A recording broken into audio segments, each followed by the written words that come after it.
that you stand for and that we stand for be preserved under the providence of God for the happiness of mankind. The trouble is caused by unthinking people who carelessly throw away ageless ideals as if they were old and outworn machinery.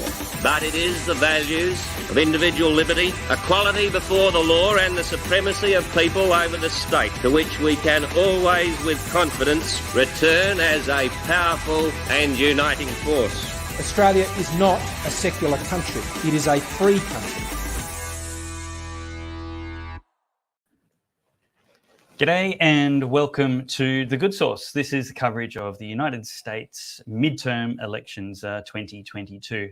I'm Dave Pellowe, your host, and joining me in the panel today, co-host John Humphreys, Chief Economist from the Australian Taxpayers Alliance. Welcome, John. G'day, Dave. Good to be here.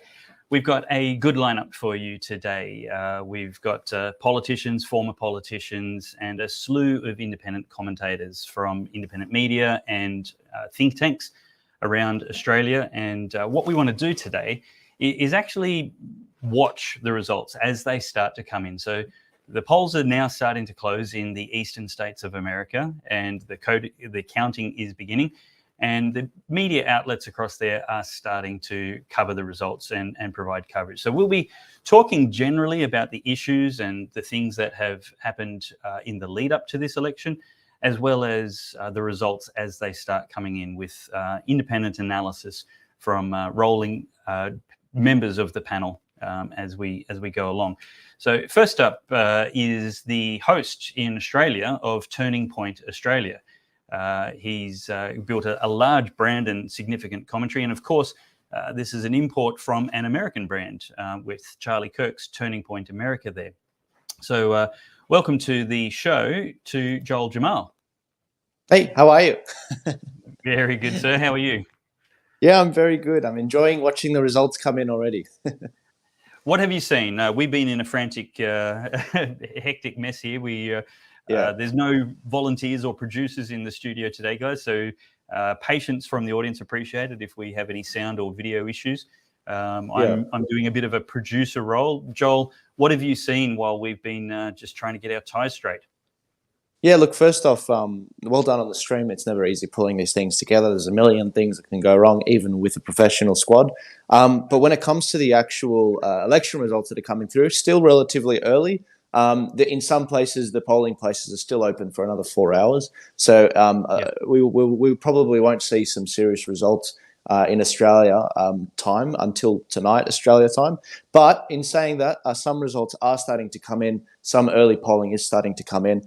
And we're starting to see some great people get elected in states which we know where they were going to get elected. The big breakdown from I should probably go from the start is in America, the way things stand right now is Joe Biden has had unfettered access, unlimited votes essentially, in the lower house and the upper house of their parliament per se. They call it a Congress. In the lower house, it's called the House of Representatives. They have a majority of I think 5 or 6 seats, and they've been passing legislation through there pretty much whatever they want. And that legislation's been controlled by a crazy lady called Nancy Pellowe, who's been there for 40 years. And in order to get it passed through the Senate, the numbers are 50-50. There's 100 senators in total, 50 Republicans, 50 Democrats. And when there's a tiebreak, the president of the Senate is the deciding vote. That happens to be the vice president, Kamala Harris, who I'm sure many of you have heard of and aren't big fans of. And often what's happened is if there's been a Democrat that's called Joe Manchin and also others that have often come from heavy industry states, and they've been very hard to move on climate change sort of bills. So they've been good like that. But at other times they've folded on, I think, the inflation bill, for example, to the idea being to bring down inflation. And that's obviously not what's going to happen.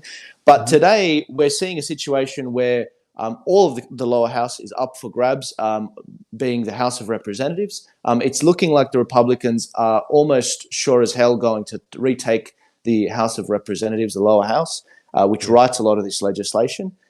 In the Senate, however, it works slightly differently. There are 6, when you get into the Senate, you're in for 6-year terms, and only a third of the Senate is up for grabs for this particular election. So we're going to see a situation where most likely the Republicans will take the Senate. I mean, if early voting, from what I'm seeing, is demonstrating anything. I was looking at some of the votes coming in from Florida. Florida, obviously being on the East Coast, a lot of early voting coming in. And if you look at Miami-Dade, which is a heavily Democrat electorate, and what we're seeing, the voting coming in there, the Republicans are ahead by 10,000 votes, which is insane. I mean, they should be getting smashed in that area. In some of the other states as well, we're seeing a massive same-day election turnout compared to the mail-in ballot votes that came in. And so, look, it's looking very encouraging. It's easy for us to do commentary in Australia because we can tell it as it is. We don't have people listening to the stream that are considering to go and vote. But over there, it's looking like it's making all the right sounds for a red wave right now. Early on today, there was a lot of confusion in the Carrie Lake electorate. John, do you remember which state Carrie Lake's running for again? That's Arizona. She's the governor candidate, the gubernatorial candidate for Arizona, Right. which is a purple state, so it's regularly in play. There's a big the MAGA is strong with Carrie Lake. A lot of people love her. She's excellent. She knows what she believes in. She's been fighting hard for election transparency and integrity for the last few years in her campaign. It's been a major part of her campaign. And this morning there was a lot of confusion around some of the polling booths there. They ran out of paper, and people are wondering, why are you running out of paper? You're given a set amount for registered voters, because you have to register before you go and vote. And who are you giving these papers to? Are you giving them to unregistered voters? I mean, there's a lot of questions there, and the advice they're giving out is stay in line, vote. You can always vote, do a provisional vote if you're there in that circumstance. So there's already a lot of confusion there with some of the problems that are happening in some of these counties. But look, on the whole, if we're going to take some of these early races, early votes that are coming in and polling, it's looking very promising for the Republicans. It was a blood moon last night for them, and as people started voting. And so, look, we'll see what happens, but it's making all the signs of a tsunami. Yeah, brilliant. Couple of things, just one quick one. We've got the first couple of states already called, the senatorial races. Now, these are the easy ones. So Vermont has gone to the Democrats, as expected, and South Carolina, Kentucky, and Indiana have all been called for the GOP already. Now, these ones aren't really the ones that were in play or that we were worried about, but the results are starting to come in. Do we have a moment here? Because I'm going to be primarily paying attention to the Senate, and I think there's a lot of elections happening today, like the entire Congress, the entire lower house, and a lot of governor races, and state-based races. But the Senate, if the word gubernatorial comes in at all, that means governor. I can hear you trying to not say gubernatorial. I already said it once, I think. So those are interesting. Carrie Lake for that governor's race in Arizona, and a few other ones. Gretchen Whitmer potentially at risk. She's a Democrat governor in Michigan, which is a blue state, which might turn red. So they're interesting to watch, but the Senate is crucial because, as Joel just said there, it's currently 50-50. The GOP needs to pick up a net one extra senator, and then they would be able to block any Biden appointments, appointments to the Supreme Court, appointments to sort of secretary positions, and they'd be able to run a bunch of Senate inquiries. So that is the most significant thing in play here, and that's the thing we really don't know, because that is really close. So I know we've got other people lined up, so I'm up there. But when we get a moment, I might take a moment to run through those key Senate races. Yeah, brilliant. I'd like to bring in now Senator Alex Antic. Senator Antic is a member of the Liberal Party in Australia, the right-wing Conservative Party, sometimes conservative. Senator Antic himself would fit into that category, although there is maybe not so many of that colour in the allegedly Conservative Party. Senator Antic, welcome to the show. And tell me, we hear this talk of a red wave coming. What does that mean? Because I'm hearing the lying harlot media in America is preoccupied with the term and now trying to downplay or raise the bar on what qualifies as a red wave. It sounds like a great deal of fear and anticipation from them.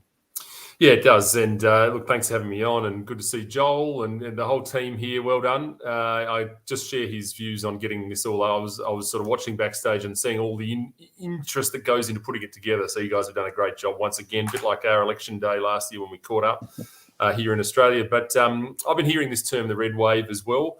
I'm always sceptical, as I'm sure as is everybody on the panel here today, when I hear anything coming out of the mainstream media anymore. And one wonders whether or not this is a suppression tactic. I mean, I don't know. I mean, we just don't know. But we saw that before. We've seen, certain stations calling elections early, and so this early stage of an election, I think, is very hard to gain too much. But I totally agree with Joel. I think the early indications are that this should be a red wave, and what we really mean by that is a huge turnout for the Republicans. And our politics is so confused with the United States because their right-wing party is blue and ours is blue, and so you get all these sort of things. But red is good in the United States. So we say, well, I say, and so it's been really interesting to watch. I woke up in the middle of the night to the news that the sort of familiar news that the Maricopa County was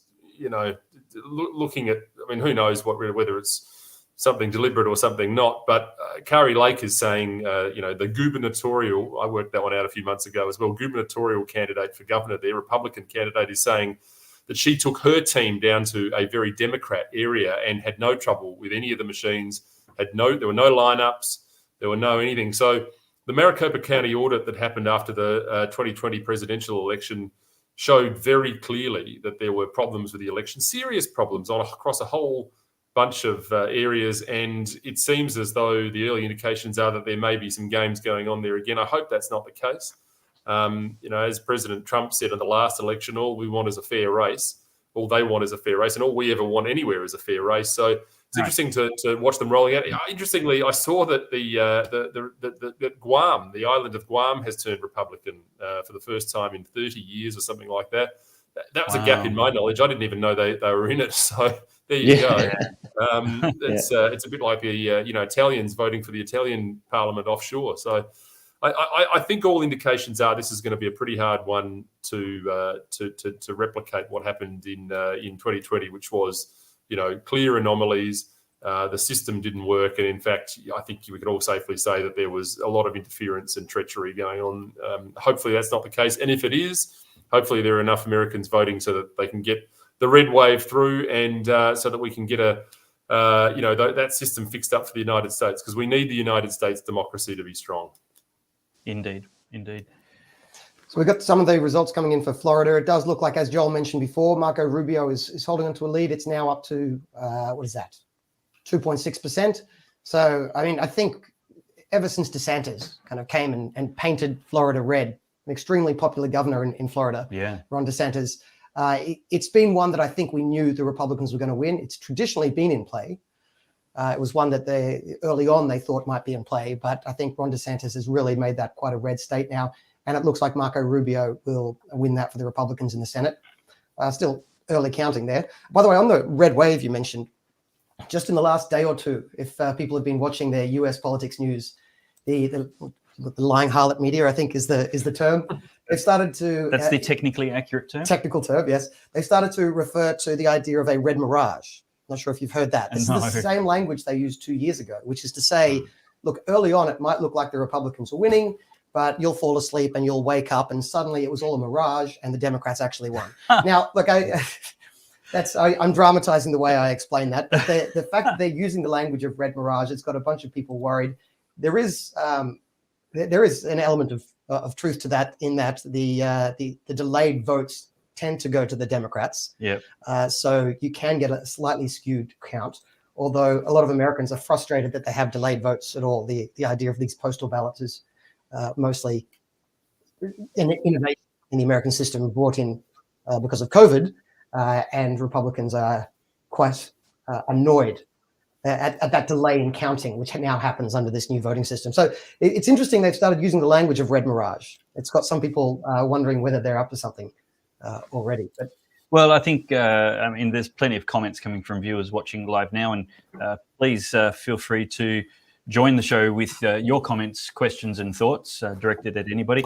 But William here is expressing a popular sentiment that they're setting up another stolen election.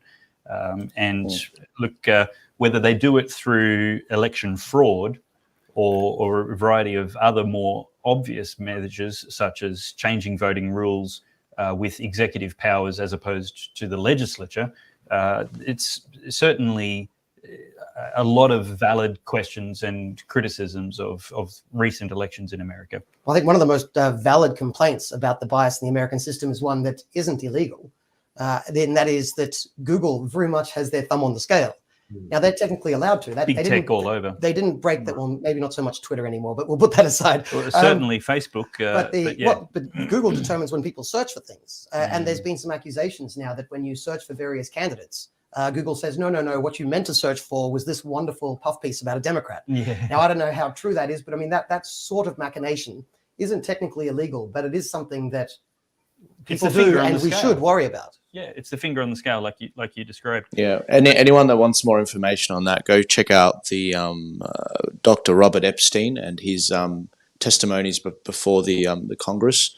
He's a former Hillary Clinton voter, and he ended up showing, and him and his team showed through evidence, through data, that in the 2016 election, anywhere from 10.4 million votes to 2.6 million votes were shifted from Donald Trump to Hillary Clinton by big tech putting their thumb on the scale in exactly the way that you were talking about. Another way that they do it is the vote recommendation. Sorry, the recommendation when you start typing something in on Google and it puts a suggestion there. And another way they do it on Facebook is they send you a reminder if you're in a specific area in a specific demographic, because they know you'll go out and vote. See, in Australia we have mandatory voting. Over there they don't. So if you get a reminder like that, it's going to help obviously get a lot more of your people out in counties or in areas that you need to get up. So I just thought Dr. Robert Epstein, look into him. Excellent guy. There's a few videos on him testifying to Ted Cruz in America's Congress. I'll ask this to Joel first and then Alex. With all of the extreme heat and sentiment, criticism of voting integrity in America, and it bleeds over into Australia with a lot less basis. What advice, wisdom, or encouragement would you give to voters, Joel, on how to fix the system and participate in the system for the best possible political outcomes? Well, the best advice I can give is look at the Americans. If the Americans can pull it off, if they can come out in record numbers, if the Republican nominees that are winning are 92% endorsed by Donald Trump and his camp, then it shows me that if the Americans can turn it around, why can't we? You know, I think that in Australia we have every mechanism we need to watch the vote being counted and secure the vote. That's partly why, you know, we're rolling out scrutiny training specifically for the Victorian election on the 26th of November so that people can go and watch the vote count. You know, traditionally in the past, people, they don't engage in the political process. And so we've got this massive retraining project we have to do for people on our side so that they get out there and they engage in this democratic process. But this is a transparent process. I mean, the way the votes are counted in Australia, it's all documented. It's all in a handbook. You can check it all out. Are there ways that we can shore up our elections? Absolutely. Are they perfect? No, they're absolutely not. But they're far better than the Americans. And if the Americans are coming out, and if the Americans are fixing their system in Wisconsin, in some of the other two swing states from the last election, and shoring up those rules, we absolutely can as well. It's not beyond. We're not in a banana republic yet, guys. But if we continue to seed the ground, and if we continue to abdicate our responsibility to watch the vote, then it will become a banana republic. But we're not there yet. Yeah, absolutely. I'm going to add Topher Field to the conversation now before we go to Alex. Topher, welcome. And Alex, how do you answer that question? Voter confidence, participation, how do we fix the system? Is there a risk of disenfranchising our own side by talking so much about how futile voting is? Oh, look, I think there always has been people being involved in the process, not just on polling day, but prior to, is so critical. I think the left do that so well. They're involved in numerous sub-campaigns that are really Trojan horse campaigns for other issues, you know, things like the marriage campaign and climate change initiatives. So that, I mean, I think you tend to have a very important and well-trained workforce, or army really of left-wing voters through the union movement and those sort of campaigns. I mean, one of my great hobby horses, and I know we've all talked about it on all of your shows, including Topher's there, and good to see you, Topher. Well, welcome. Is this issue about getting people involved in political parties? I've been saying for the longest time, I want more people who share our values inside the political machine with me, so that we can make sure we're getting candidates that share our values and will stand for them, without fear or favour. The United States issue is a really interesting one, though. I mean, I think probably everybody on this panel looks at what they do with their system over there and thinks, thank goodness we don't do that here. I hear a lot of complaints about the AEC, people saying, the elections are rigged and all the rest of it. And look, I'm as cynical as the next person, but I think, as it turns out, I think we have a very good and fair system in this country, mainly because it's federated. But as Joel says, it's a bit like freedom. It only lasts as long as we're vigilant about it, and we do have to keep doing that, keep people involved. And I think this increasing, partisan nature of all politics does lead people to get more wound up, and I think that does lead to the possibility of people cheating and rorting. But I think on the whole, our system's pretty good. I mean, the one thing we never want to see is electronic voting or machines on booths and the sort of things you see in the US, because that just does lend itself to problems. And the other thing, of course, is mail-in ballots. I mean, we just can't ever allow that to happen. I don't think there's been any suggestion of that, but everywhere mail-in ballots go, fraud follows, and it is as simple as that. And so, we have to make sure that we protect those pillars, and I think we get a pretty good result. I think we get a pretty accurate result. There are always frailties in the system, but I haven't ever seen anything that I'm uncomfortable with, and happy to be proven wrong. All right. Welcome back into the room, Topher, as well, or into the room for the first time, I should say. I'm sure you'll come back later. Topher, throw to you on this question. The Democrats, there was a narrative running a few years ago that the Democrats were going to be in power forever because they had left-wing white people plus a collection of all people of color. It seems parts of that are shifting around the country. Perhaps they were wrong to take people for granted based on their melanin levels. You've got to take on Look, this is a really interesting story to me, because this is reflected in Australian politics as well. There was an assumption that because younger people leaned left wing and obviously older people were going to die first, that meant that in time politics was going to be dominated by the left. But of course, that isn't true at all. What's happening here in Australia is those younger people are growing up and they're getting jobs and they're having to pay bills and they're starting businesses. And a surprising number of them are waking up one day going, hang on, I no longer think politically the way that I used to when I was young and dumb and naive. And a little bit of that is playing out in the US as well. We've seen that happening within the African-American community in the US, where there's been this assumption by the Democrats, we own you. It's an incredibly racist view, actually, when you think about it. There's been a real kind of ownership mentality by the Democrats when it came to the African-American vote, and they have very much been taken for granted. We saw that with the Black Lives Matter movement, where they really used that to mobilize people as foot soldiers for their elections, and then turned around and did absolutely nothing that has improved the lot of African Americans at all. And in fact, there's a great documentary recently released by Candace Owens on how much of a fraud the Black Lives Matter movement really has been. So they've really been taking these people for granted for a very long time. And I think, well, not I think, the data is showing that a lot of them are beginning to wake up to that fact, a little bit like people growing up and realizing that when they were young and Marxist, maybe they didn't know everything. There's a lot of African Americans now saying, you know what, I was young and I was a Democrat voter because I thought they stood for me, and now I'm starting to think maybe they don't. But the biggest story in this particular midterm is actually going to be the Latino vote in the South. And there's a couple of battleground from a Senate point of view. There's really 4 battleground states. There's Georgia, Arizona, Nevada, and Pennsylvania. Now, Georgia looks like it's breaking heavily towards the incumbent Democrat, so we can probably scratch that off the list. Arizona and Nevada are 2 really interesting ones, because being in the south of the US, they have a lot more of a Latino voting base there.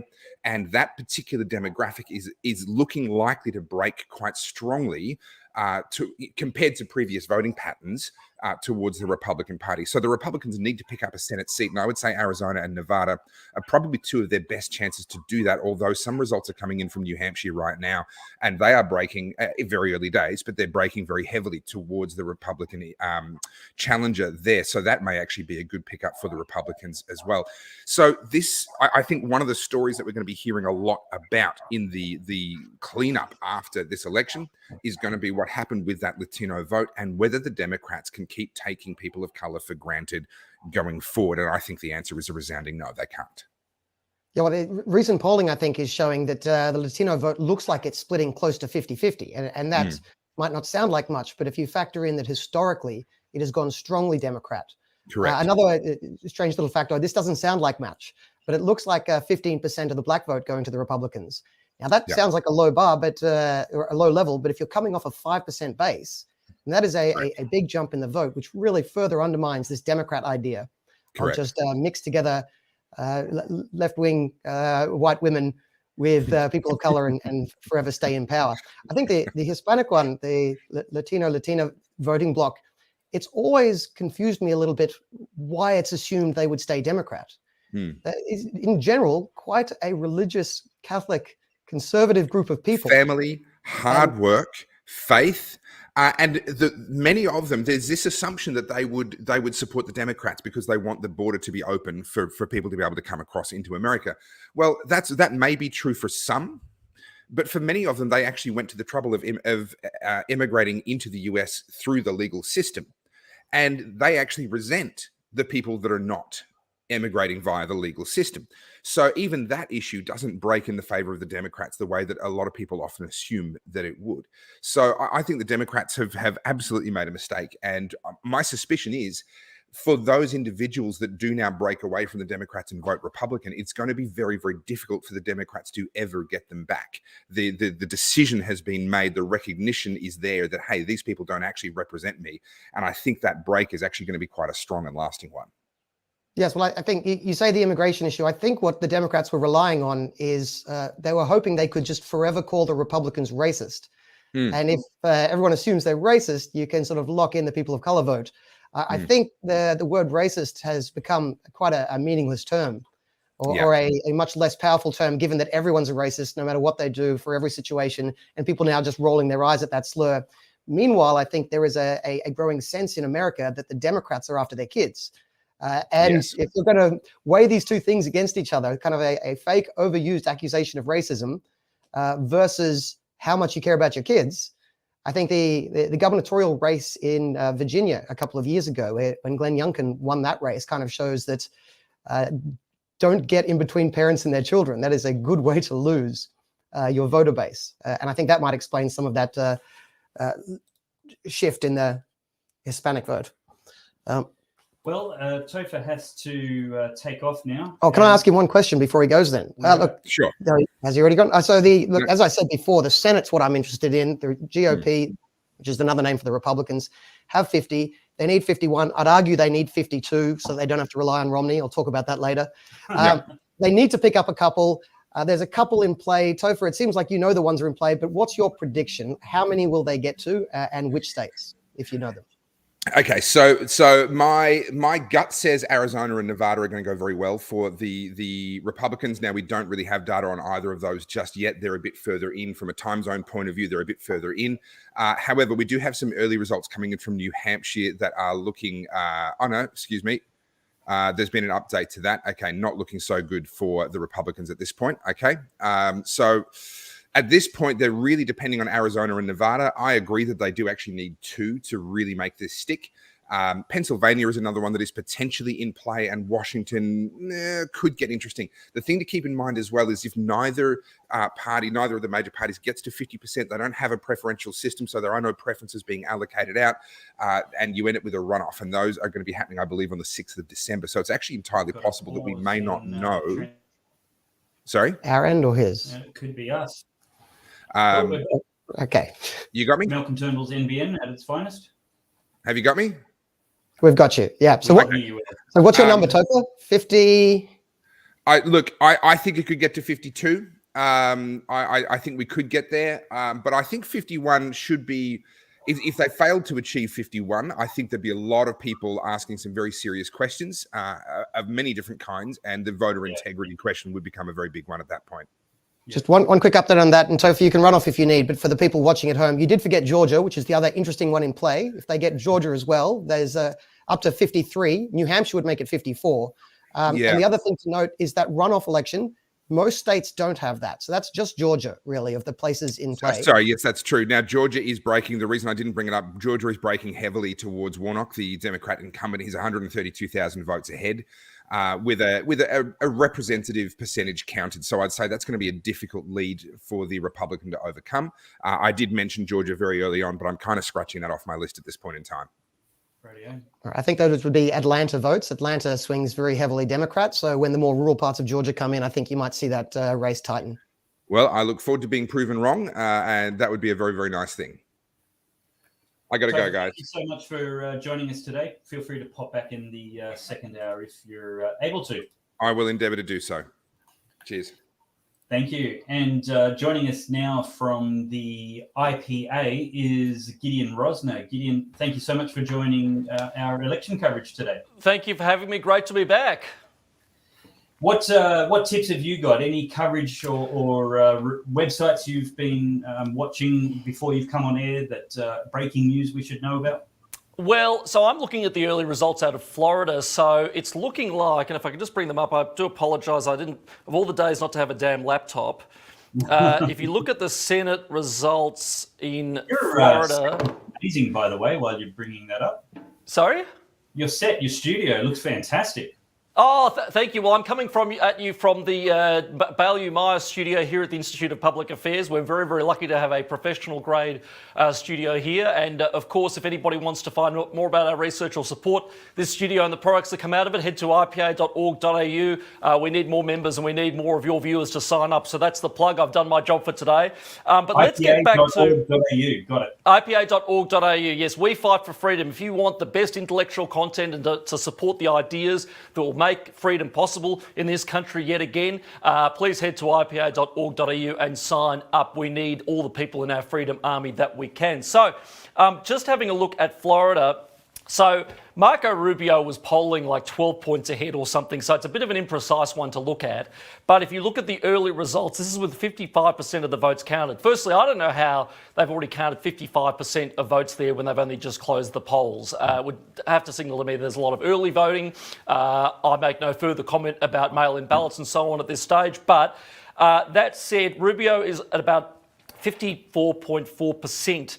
In 2020, and looking at Miami-Dade County, for example, Miami-Dade County is obviously focused on southern Miami, a pretty democratic place, a major city, lots of wealthy retired people moving there. So this is not a historically red county. But if I'm looking at now for Rubio, that's going to Rubio 53.1%, whereas in 2020 it went for Trump 46%. So looking like an encouraging sign for Florida, which is where the Republicans were looking to really make an impact, particularly among Hispanic people, a huge Latino, Latina and Latinx population there. I used the last one ironically, by the way. Don't write me any emails or anything. So it looks like that vote is coming home. But again, Marco Rubio is very popular in Florida as opposed to a generic Trump ballot. More broadly, I'm seeing sort of mixed results, a few surprising early leads for the Democrats. I don't know. It has a funny whiff about it, this one again, but maybe I'm just being paranoid. Yeah. I think a lot of these results are a bit too early. The same one with Georgia. Another one in a similar category is North Carolina, which the Democrat has a lead. I think North Carolina is going to go to the Republicans. They just, I can't remember the name of the biggest city in North Carolina, but they tend to count their city votes earlier. The city votes go Democrat, so that I think will balance out. But Gideon, and actually Joel and Alex, if you're still there, I'd just be really keen to peg people down on their predictions before the results come in, because if you guys are giving your predictions after the results come in, I think it's fair to call that cheating. So in the Senate, they've got 50. You're a prediction denier. Prediction denier, John. A bit of context. They've got 50 at the moment.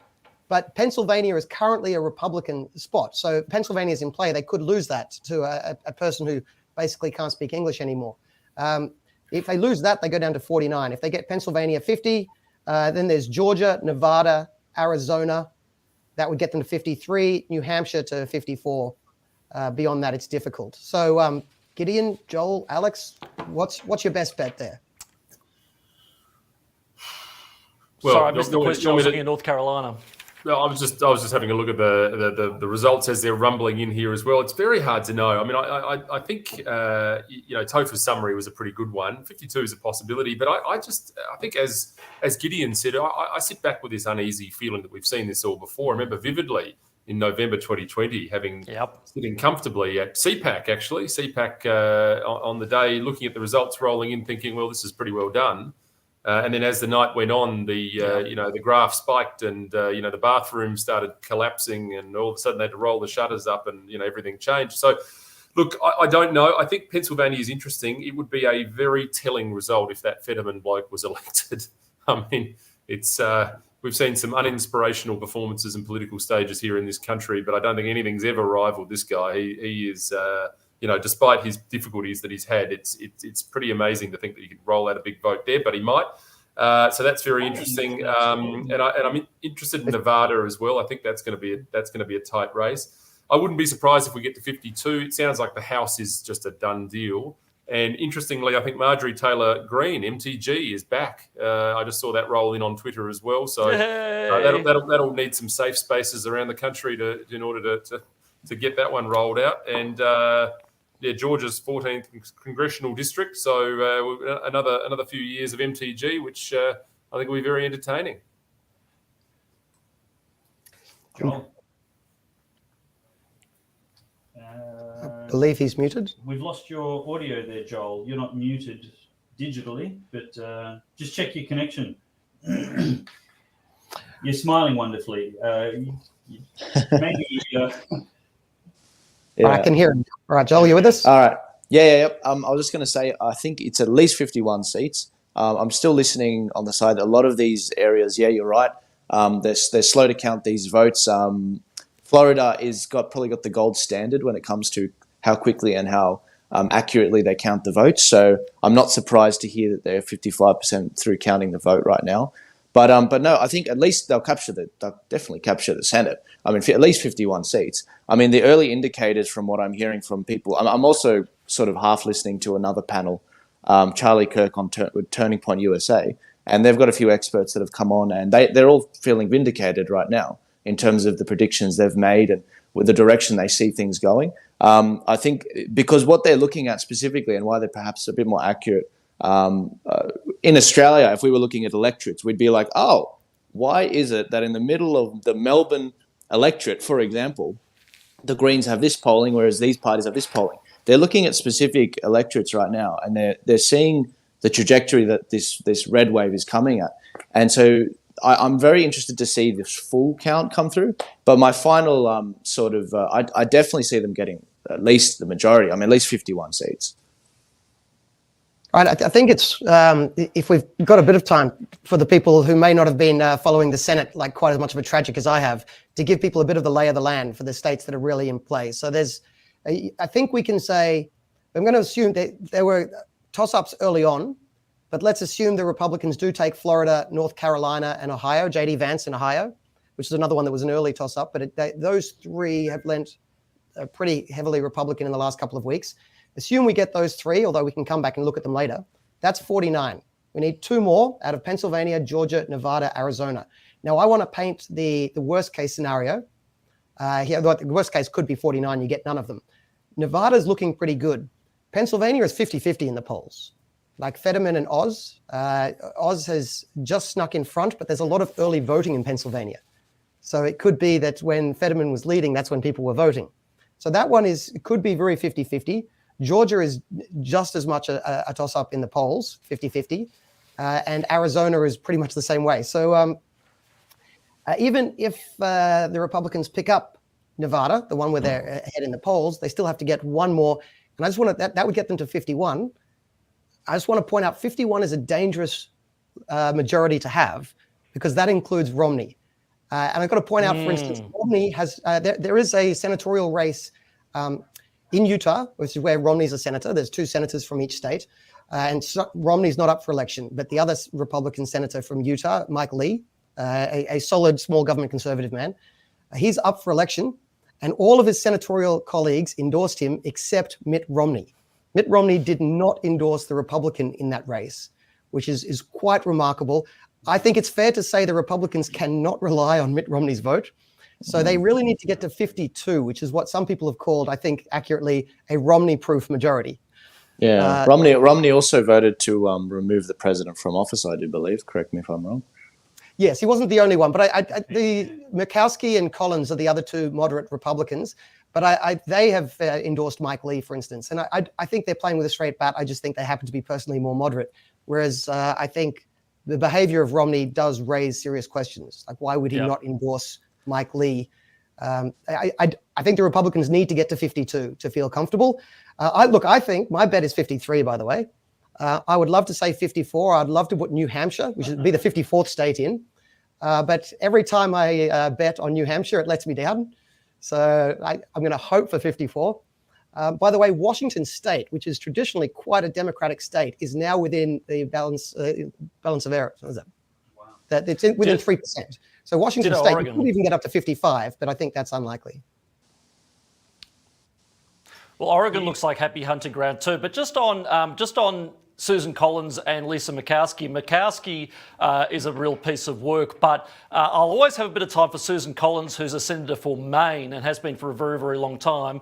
Yes, falls on the moderate, rhino wing of the Republicans, but if anybody hasn't seen her speech on the floor of the Senate for the confirmation of Brett Kavanaugh, that is one of the best speeches in the history of the American Republic. It is a must watch, and I got a lot of respect for her after that. Now, I want to go back to North Carolina, which you were talking about earlier, John, and I'm looking at one of the most important and close House races in the election today, and that's the 13th district of North Carolina. It's it's sort of a bellwether and sort of an indicative seat in a sense, because it takes in a bit of Raleigh, which is a big urban centre, and it also takes in a little bit of the sort of semi-rural areas of North Carolina, and in particular the suburbs of Raleigh. And that will be a big litmus test to see how suburban voters are going, because the folklore of the last election was in the US is that suburban women in particular turned against Trump because of the mean tweets. Will those people come back? I mean, you would hope so. You would think so, almost certainly, because of crime, because of inflation and real bread and butter issues in the US. As I'm reading it now, the Democratic incumbent is up, or rather, it's a Democrat-held seat, but it's the Democrat candidate is up 61.6% to 38.4%, with 43% of the vote counted. That is not a great early indication. I just can't fathom the fact that seats like this aren't going for the Republicans. I mean, this is the worst administration, certainly in my lifetime, but, at least since Jimmy Carter, at least. So the fact that we're not seeing these strong results just yet with, again, 43% of the vote counted, I don't know. My spidey sense is still tingling here.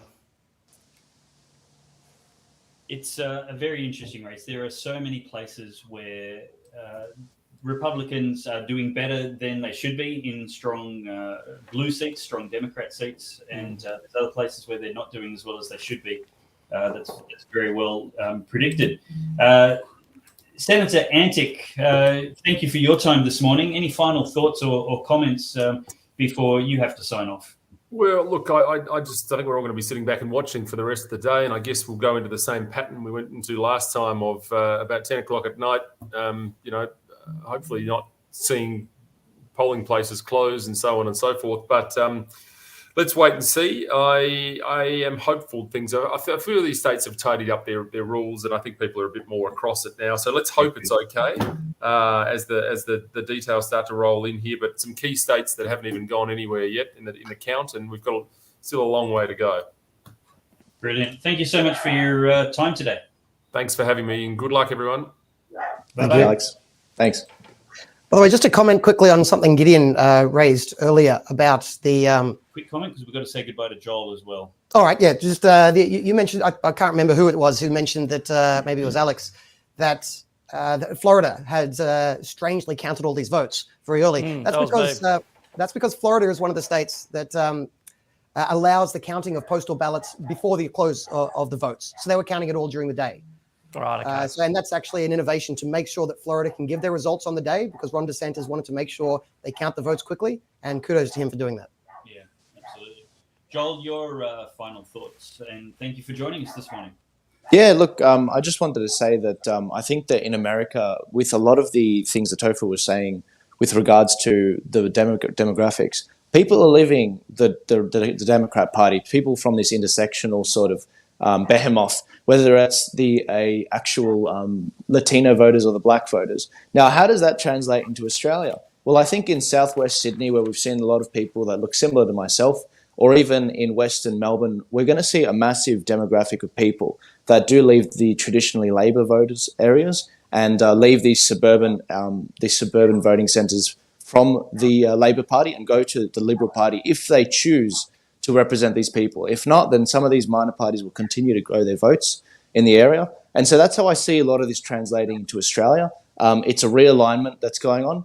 As you watch the results today, I wouldn't be surprised if there are some shocks, because let's not forget that everyone's been moving around after the pandemic and things opened up. A lot of people leaving New York, a lot of people leaving California and going to other states. So we'll see how that pans out. But I want to thank you guys all for what you're doing. For those of you that want to see some of the tools we're rolling out for the Victorian election, which is coming up on the 26th of November, just go to www.tpaust.com.au and you'll find a slew of resources, whether it's our how to vote cards or even our transparency reports on politicians and what they've been up to. But thanks, guys, so much for the stream. Awesome putting it together at such last minute, and I'll see you later. tpaust.com.au, was it? That's right. Perfect. Just putting that on the screen now, abbreviating. Awesome.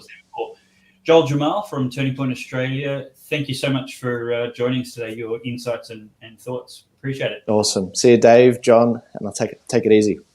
You too. See you, Gideon. See you, mate. That's awesome. Well, we've got more guests coming up. Chriscoveries is going to be joining us, Chris de Bruin, George Christensen as well. And joining us right now, we also have John Ruddick from the... Yay!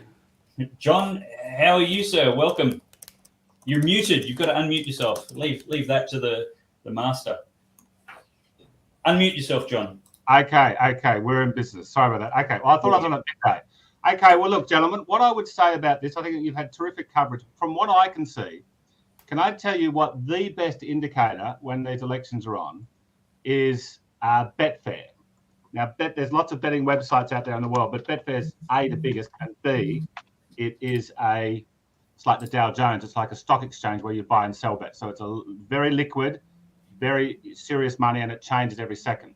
Now, the number one thing that we're looking at is how many seats will the Republicans win in the Senate.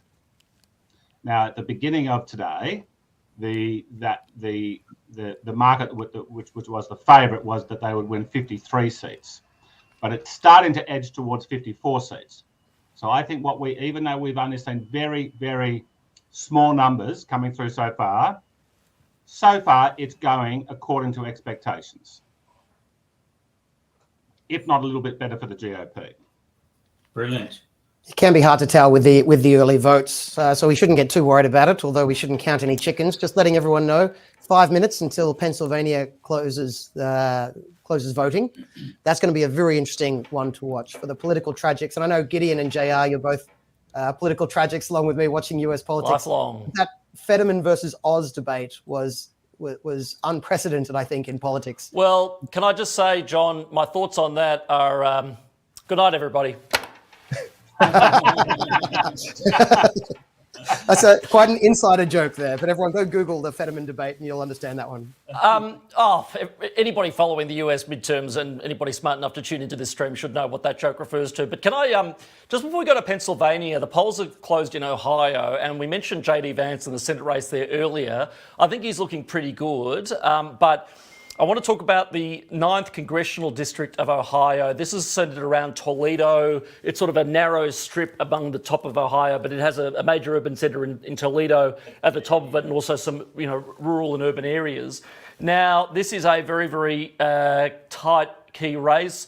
In 2020, it went for the Democrats, 63.1%. I've only got 1% of the vote counted in Ohio, but it's narrowed down to 54.7% for the Democrats. So that's an indicative swing of about 9% so far. But again, it's 1%, it's early days. But if we keep seeing results like this, and if indeed it goes even further the Republicans' way, the more votes come in, then we should be having a very, very good night indeed. Can I just, by the way, mention Real Clear Politics is now actually called Florida for Rubio. So if they can be believed, and they've got a pretty good track record, so. We can tick Florida off. We probably already knew that, but so that's the Senate or the governor's race. They don't have the governor's numbers. I don't have those in front of me, but I think we can safely say DeSantis is in. Rubio was running with a smaller lead, and he looks like Rubio at the moment is ahead by 11 points, by 11%. So it's probably going to be a massacre, I think, for the DeSantis race. I can check that in a sec.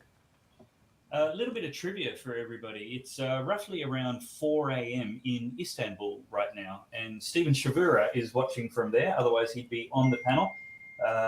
And his comment is that it's interesting that America seems to be rejecting Democrat wokeism. John Ruddick, is America embracing MAGA? It seems to be, according to Steve's comment, that it's not rejecting MAGA in these election outcomes. What are your thoughts?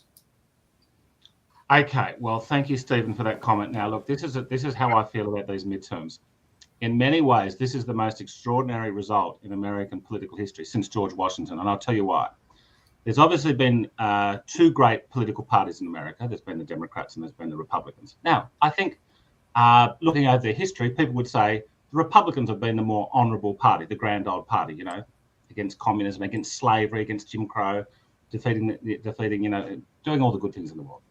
Now, so we've got the GOP. Now, what has happened here is a plain citizen with a good heart called Donald Trump has walked off the street, walked off Fifth Avenue, and he has walked into the White House. And then we had the schmozzle of 2020, but let's put that aside. Tonight, 2022, it's looking as though the grand old party of America has basically become been fully taken over by Trump. Now, let's think about who's against him now. The Bushes. Doesn't get any bigger in Republican Party history than the silly Bushes. The Cheney out there maliciously, non-stop out to destroy Trump. Mitch McConnell. Mitch McConnell is the titular head of the Republican Party right now. He's the leader of the Republicans in the Senate, and they've got 50 out of 100 senators. He's done three things publicly during this election. He's criticised the Republican candidates on three occasions. And in fact, he's supporting Lisa Murkowski up in Arizona. Alaska. Now, why is Mitch McConnell campaigning against his own party? It's because Donald Trump's endorsed candidates won 92% of the Republican Party primaries. Head-to-head against Mitch McConnell, Mitch McConnell kept losing. Mitch McConnell's like the Bushes and the Cheneys and everybody else, all the old guard. Here's this plain citizen who'd never held elected office before in his life, just a person with a good heart, and he's now taken over the Republican Party. If the results continue to look like they are. Now, putting aside whether you think Trump's good or bad, this is an extraordinary moment that I've been thinking about. There is nobody in Republican Party history that can say that they have done what Donald Trump has done here tonight. I'm going to push back a little bit against that. One of the reasons he's got so many successful picks is that he picks the people that were already known that were going to win. I mean, I could do that. That's not too hard. He recently came out and at the last minute endorsed the Georgia gubernatorial candidate, Kemp. He actually campaigned strongly against Kemp. And then when Kemp won, and now it looks like Kemp is going to have a big victory over Stacey Abrams. And because of that, Kemp might help bring Herschel Walker over the line to help get the Republicans control of the Senate. And because of Kemp has done such an outstanding job, yesterday, one day before the election, Trump now endorses Kemp. So yes, he's going to be able to claim that, wow, what a good endorsement I gave. It's very easy to get backwards. That's not the 92%. I'm talking about in the primaries. Trump was being polite to people like Kemp and others by endorsing them now.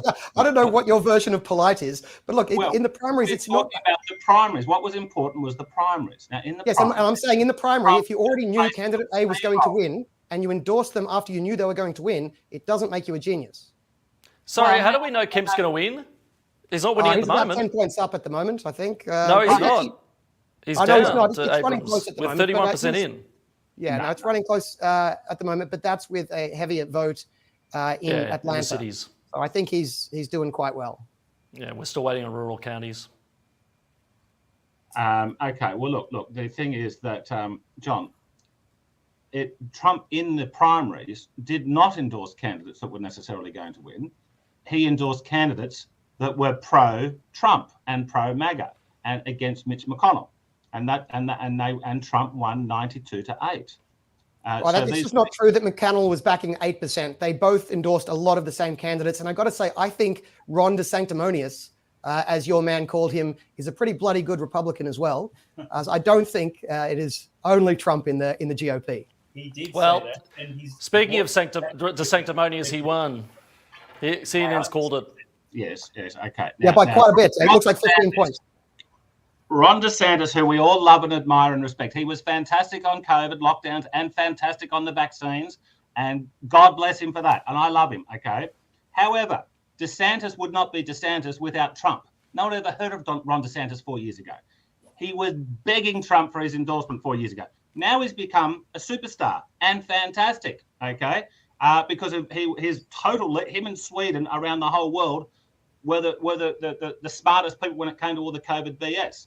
But look, I've got to say, when we're talking about 2028, Ron DeSantis is no longer the heir apparent after Trump, okay? Because I believe Ron DeSantis has been supplanted by Kari Lake, because Ron DeSantis thinks he's too smart for Trump. He's a little Trump baby, and he now wants to have distance between himself and Trump, okay?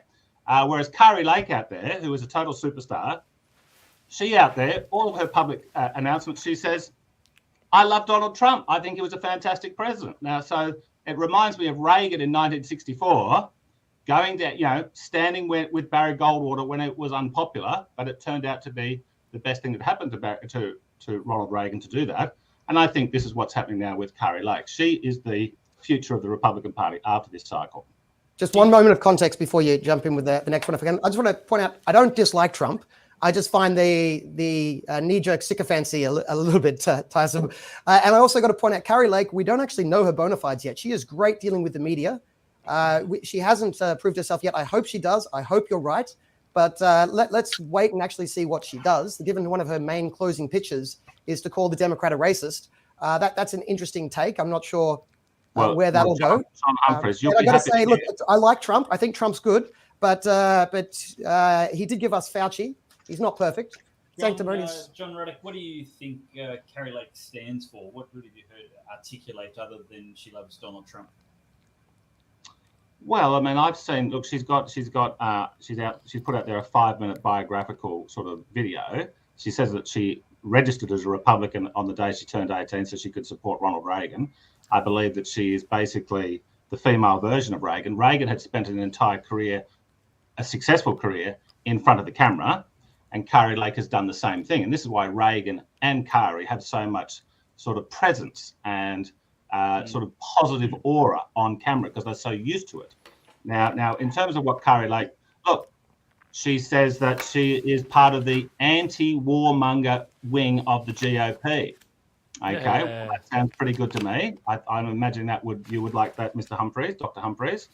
Now, in terms of you saying being sycophantic to Trump, look, I'm just saying, I said, look, I don't care if you like him or don't like him. The fact is, and this is not going to be reported, but it should be, the major headline is, an individual has taken over the grand old party. Now, whether you might think that's a really bad thing or a good thing or a neutral thing, but it is a massively significant moment in American political history.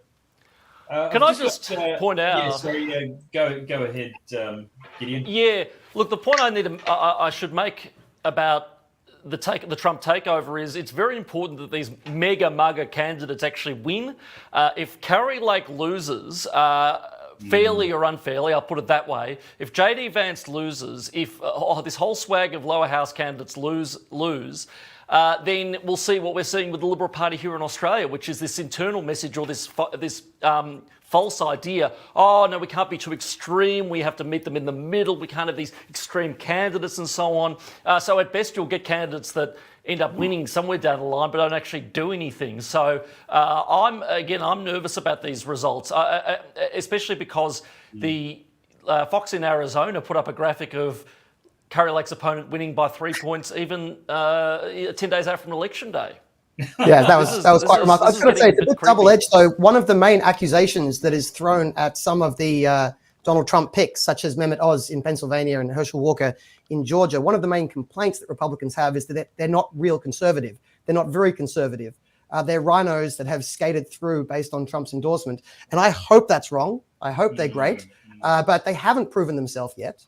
And it'll be interesting to see how that plays out. If they can squeak over the line, it's not necessarily true that if they fall short, the response will be to get more moderate. Their accusation against them is that they are too moderate. And so you'd need a stricter conservative. So we'll see. I could go either way. I've got George Christensen waiting backstage with a whole lot of updates, news and announcements, and I haven't spoiled any of them. But John Ruddick, I've got one more opportunity for you to reflect on something from Stephen Shavura, our reporter on location in Istanbul. He says MAGA effectively has taken over the Republican movement, if not all the elites. The Republican future will be MAGA. Trump has changed the party for good, which means he might change America for good. Big call. What do you think, John? Well, they're doing polling on who Republican Party primary voters want to be as their candidate in the year 2024. And Trump is typically winning about 62 to DeSantis at about 19. Okay, so he's absolutely going to be the candidate, at least for 2024. Now, I'm not saying he's going to win. I think that's going to be an extremely fascinating election, and who knows the hell what's going to happen in that. But we do know for certain that Trump will not be a candidate for president in 2028. Okay, now therefore, now is the party at that point going to revert to Bush-Cheneyism? I don't think so. I don't think so. I think Trump has, even if Trump drops dead in, say, 2027, I think that he has permanently restructured the ideological character of the Republican Party. And I think that's going to be a very, very good thing. So it doesn't matter whether Trump wins or loses in 2024, the person, when he will have to endorse the successful candidate in 2028, hopefully 2032. And I think it's going to be a very, very good thing. And what we're seeing a massive realignment in American politics because the socially conservative African Americans and Latinos are moving pretty significantly towards the Republican Party. That's a huge, huge deal. Yes, I agree with our correspondent in Istanbul. Trump has permanently reconfigured the trajectory of American politics. Thank you very much, John Ruddick and Stephen Shavura. I don't know what you're doing awake at 4 a.m. Where you are. You should be touring and enjoying your holiday.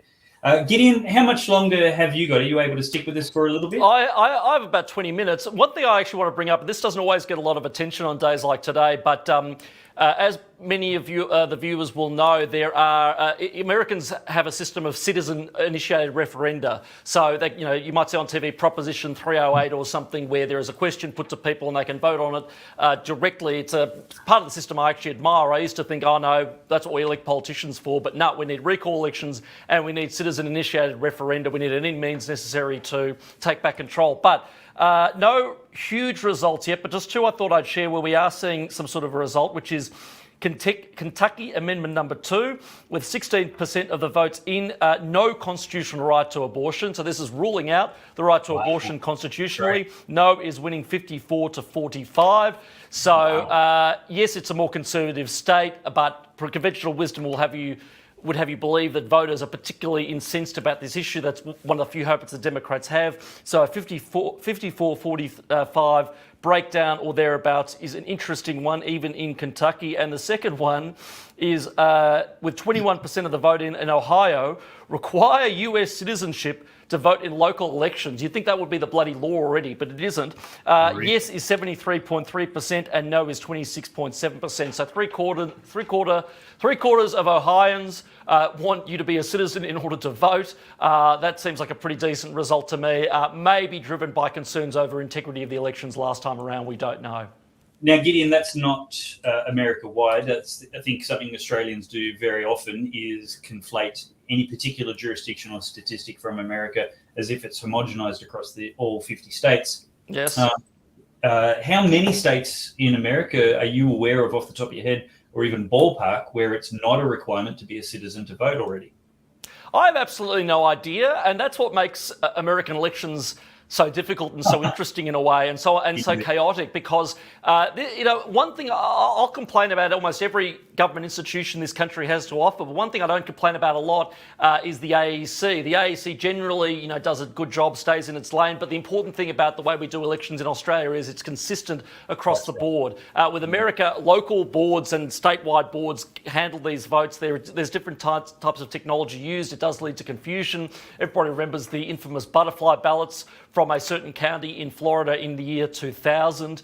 But this is what makes it difficult to engage with people in Australia about election integrity. People say that's a conspiracy theory. I say, look, a lot of the things that went wrong at the last election were completely legal. I mean, imagine what would happen, for instance, if the AEC sent out pallets of votes, blank ballot papers, to apartment buildings and Labor and Liberal Party officials collect them and return them again. We would never stand for that in Australia. Yet in some states in the US, that's exactly what happened, legally and with full consent of the state governments there. But the other point I make about the way the American electoral system works is the governors' races are so important in that regard, because the governors and the state governments in the US dictate how the electoral system is supposed to run. So if there is more confusion about broken voting machines or things that are certified that shouldn't have been and so on, it is important to have a solid Republican in the governor's office to prevent that. So if Kari Lake, for example, wins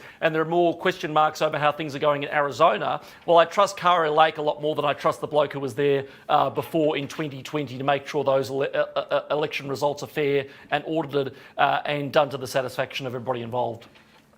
Yes, indeed. It would be good to see legislatures control more and having less governors and Secretary of States in the various states overrule the existing voting legislation, and hopefully we can get that cleaned up before the next presidential election. Well, look, just extra quick bit of news here. We've been focused on the Senate race because it's crucial, and some of these gubernatorial races because they're fun. The House, it's been widely assumed the House will turn red, go to the Republicans, but we do actually need it to happen. There were 5 seats down beforehand. They've already picked up 4 seats, so it looks like that red wave in the lower house in America is well underway. Look, they need 5, they've picked up 4, but that's only 60 seats counted, and there's 430 odd seats. So it looks very likely they're going to get the majority in the House. So that's one good piece of news. Well, let's say g'day to George Christensen. George, welcome to the American midterms election coverage. Thank you for joining us. Tell me, is there issues across the board? And will you start with MTG, Marjorie Taylor Greene, please? Yeah, well, first, humble brag here. I'm sorry I'm bleary-eyed, but I was up at 3 a.m. talking to Alex Jones. So there you go. They're quite excited about what's happening. And he couldn't make the panel today? No, he couldn't make the panel. I asked him, Dave, but he was busy with his own panel. But look, a little part of me, like about 1%, is hesitant to say this because I thought that Trump was absolutely going to win last time. He didn't, and I think that was, I'm just going to say it, it was because of the steal. I'm one of those people that absolutely believe that 2020 was stolen. But right now, just everything is going the Republicans' way. I mean, MTG, Marjorie Taylor Greene, she has won her seat with within a few minutes of the announcement, and I think that $11 million was donated to her by registered Democrats. So that tells you everything about that state that she's in. So but more than that, Miami-Dade has flipped. Now, anyone that understands about the politics of Miami-Dade, I mean, that is a sign. And yes, it might be a sign about Ron DeSantis, but I think that it's stronger than that. It's gone from -20 towards against the Republicans towards the Democrats, and DeSantis is up 8 points in Miami-Dade. MSNBC, their panel gasped in shock when that was announced. Just some other information. Turnbull moment. All right. Am I unfrozen now or what?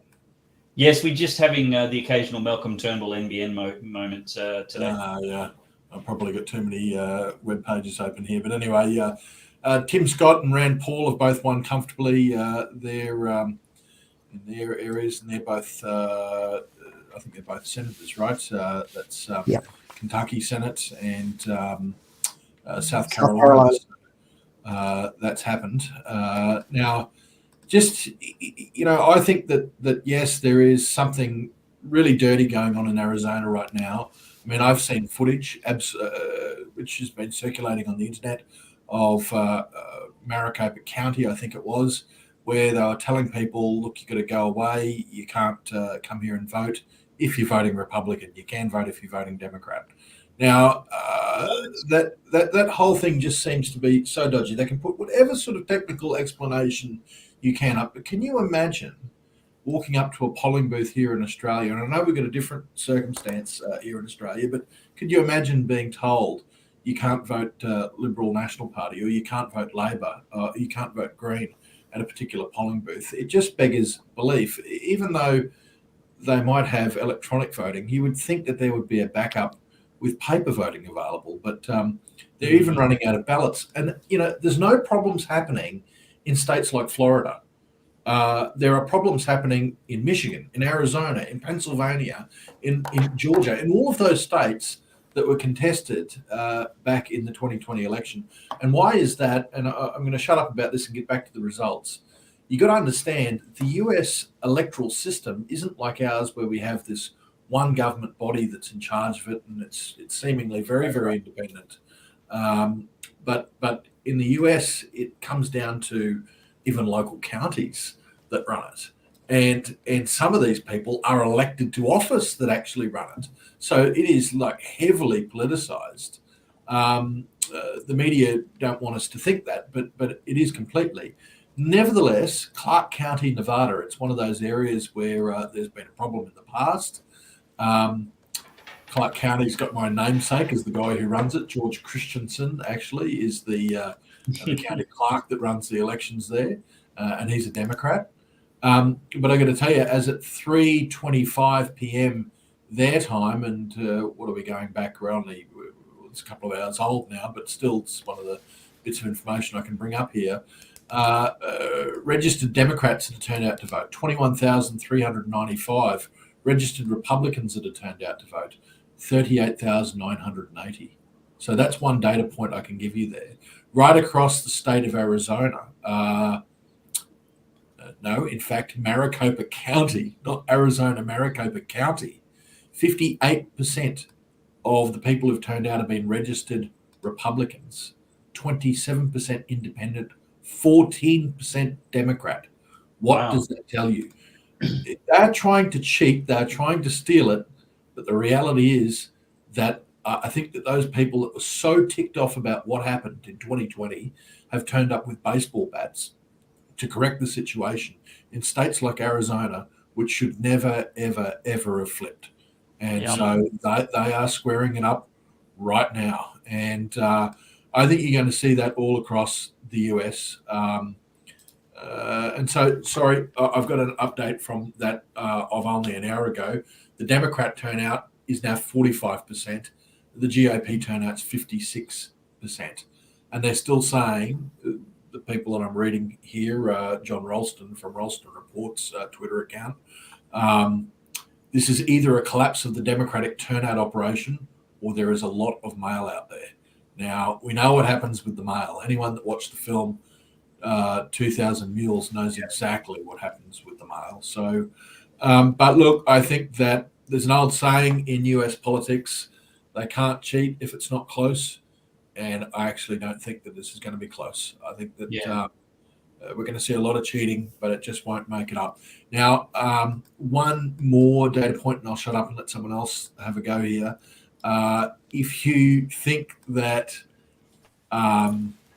maybe we're kidding ourselves about this being a red wave or a red tsunami or whatever they're calling it over there, the reality is that when you have states where the mainstream media is refusing to call it, like Illinois being the home of Democratic corruption with Chicago, Illinois, they can't call the result there. It is too close to call.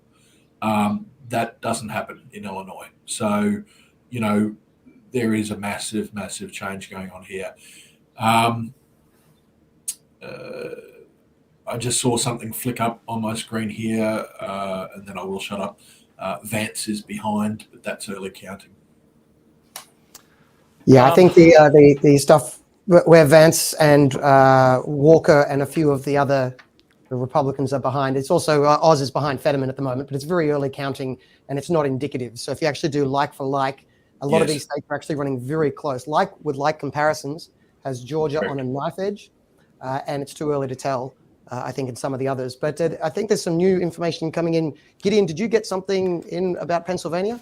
Look, just what's publicly available, but just on the topic of what George was talking about, and Pennsylvania being an important state, and it being a place with dubious election procedures, to say the least. Now, you said Oz is behind on early voting. 7% of the vote is in. That's a reasonable sample so far, and CNN has Fetterman winning at 81.3% of the vote. How the hell is that possible? And I want to go to one particular county, because a lot of them are urban centres with Pittsburgh and Philadelphia and so on. They should be flipping too, quite frankly. But looking at Clinton County, which I think is a more rural sort of a place, or appears to be, Fetterman is at 68% of the vote there, with 14% counted. Now, if you go back to 2020, Clinton County voted 67% for Trump. So you're having a complete inversion of the results from 2020 to 2022. How is that possible? How is it possible that a county that went 67% for Trump is now going 68% for John Fetterman, of all people, one of the worst candidates the Democratic Party has ever put up for public office? And that is really saying something. So, look, as George says, I think we are going to see a Republican win, but I'm not sure that will be the Republican win that we deserve and we are owed and the people want. And that is deeply frustrating. Yeah, just a quick answer to that. We do have some information on why Pennsylvania might be looking a little odd at the moment. They're not counting the vote in the same order as they've counted it in previous elections. So we're not getting like-for-like comparisons about the order. There's a comment here likening it to watching a highlights of a sports game, but just watching the highlights out of order. So what are they counting? The Democratic votes first? No, I don't know how to pronounce it. Allegheny County is being counted early, but that's right in the middle of Pittsburgh, which is heavily blue. So that's look. But then why are there like 6 different like Washington County in Western Pennsylvania? Again, I don't think just outside Pittsburgh, but not that close to it. 75% for Fetterman, 95% counted. So it's not just whatever it is counting. There's also a different order that they're counting them. Actually within the counties, whether they count the mail-in ballots early or late. Look, I think it's too early to know, and we'll find out soon enough. Somebody who might know. Why are mail-in ballots going so heavily for the Democrats? They like their mail-in ballots. If that is indeed the case. It's the old story. I think it was Kimberly Klasick that put up a tweet saying she's very worried her grandparents were lifelong Republicans, and she's very worried they're going to vote Democrat this election. They've been dead for years. I've seen that one. I just saw some quick results in here. Wow, where are we? Before we do that, let's just say good day to Tim Andrews. Tim Andrews is in America at an election party right now, and we may only have him for 5 minutes before he has to duck away. But Tim, so great. Thank you so much for joining us. What's the mood and the feel like? Where are you, and how does it feel where you are? Sure. So, look, thanks for having me on. It's always great to speak to people back at home. I'm currently, I've just walked out of the election party to go back into my office, but Americans for Tax Reform is hosting a election watch party. We've probably got close to 300 people here upstairs to celebrate what we believe is going to be a red wave that is going to show this sort of pushback against the radical extreme economy destroying culture destroying agenda that we've seen in the US under the Biden administration. So everyone is I'm not quite sure what the mood is in Australia or how much you've been following it, but everyone is incredibly positive, and there's a sort of jubilatory, celebratory mood, at least going on upstairs right now, because irrespective of what you might think of some candidates, irrespective of some disagreements you may have on certain candidates, maybe not the best thing, the shift and the change overall in the country, and the realization the last 2 years the US has been on the wrong track, and that today is the day that things start to change, is a very, very real one. That's I hope there is real change. I think everybody, we're seeing in the comments that there's a great hope for change as well. So, Tim, just quickly thrown to you now, what's your prediction? What is your number for the Senate? It's the Senate that I've been most fascinated with. Which one's going to go? Interesting. We had office betting pools, and we placed our bets in about 3 weeks ago, and I was one of the most pessimistic people in the offices, in which I had 50-50. I have completely retracted that. I was wrong. I completely misjudged the race, like the changes in the last couple of weeks. So a lot of states that I had the Democrats holding, I've now changed my mind on. I think the Republicans will pick up Pennsylvania, Georgia, Arizona, those sort of key swing states. I don't think it's going to be a blowout. I don't think they're going to get New Hampshire or Colorado or Washington. I think that's stretched a little bit too far, but I think 53 for the Republicans is probably the most likely outcome. Tim, I got anything on the ground in America to give us any indicator of how those states are going? Those crucial four, by the way, one of them's already a Republican, but those crucial 4 states you just mentioned, have you got any insider information or anything we don't have on how they're currently going? Unfortunately, it's just the gut feeling that I have, but also hearing from, seeing people I know who are there on the ground, just posting on social media, they all seem to feel that turnout is going very, very well for the Republicans. Motivation is very, very strong, and you don't see that on the Democrat side. You see things like in Georgia, where the Republicans may not have had the strongest Senate candidate, a very strong polling by their performance by the governor candidate, Kemp, who will probably drag Walker over the line for the Senate seat. So there are a number. And the other thing that I hope you will all focus on when you're discussing this is the state level races. One of the problems I find in Australian coverage is everyone only focuses on the congressional midterms without looking at the fact that almost all of the states have elections as well. And where you see so many drivers of change in the US, which actually has much more of a genuine federation rather than Australia, where we have a constitutional federation, but because the High Court decided to rule against the Constitution for the last 100 years, we don't really have that much state autonomy. You have so much drivers of state change. Like in the last year, you've seen like a dozen states radically reform their tax codes. You have seen school choice become such a big, powerful player in so many states. So I would say have a look at what's happening at the state levels as well, where you're going to see expanded Republican majorities in a lot of states, which will bring in tax reform, education reform, and a lot of other things that in many ways affect people's day-to-day life before it much more than the federal election does. Okay. So it looks like the numbers just really, really tightened up in the Georgia Senate race, actually. Yeah, I'd noticed that. Yeah. There's results from one or a few counties that must have come in. And while it was looking like a blowout in the sort of 60-40 area towards the Dems, now it's 55-45 to the Dems still, but that's tightening up. What's the difference between do we know the governor race in Florida? Because the difference between that and the Senate one, I think, will be interesting. 3 points. So it looks like DeSantis got it by 15 and Rubio's got it by 12. Sorry, not Florida. I meant Georgia. Oh, okay, Georgia. Sorry. Georgia, Kemp is up narrowly. Kemp is up by 1.5 points, and Walker is currently down by 4 points. So actually, it's tightened even further since you looked at it, George. Georgia's now 52. If it's only up by 1 point, then that bodes at this point that bodes very well for Walker, because Kemp is going to win by a comfortable margin, I think. And so what about Pennsylvania? Because I'm looking at that, and I can't believe. I know we talked about it before, but it's now the results with 17% counted. It's going better than 80-20 in the Democrats' favour. And I just, after seeing the performance of Fetterman, and yes, he's obviously suffering from, the after effects of a stroke. Nonetheless, I can't believe those results. Can you just be explained further how they're counting that and whether there's any chance there or whether that's just completely gone? Don, mail-in ballots always favour Democrats because Democrats encourage people to vote by mail much more than Republicans do. So they've been counted first? Is that the case here? Is that what you're saying? That's my understanding. Okay. But look, I'm going to log off now because I have a party to go and enjoy.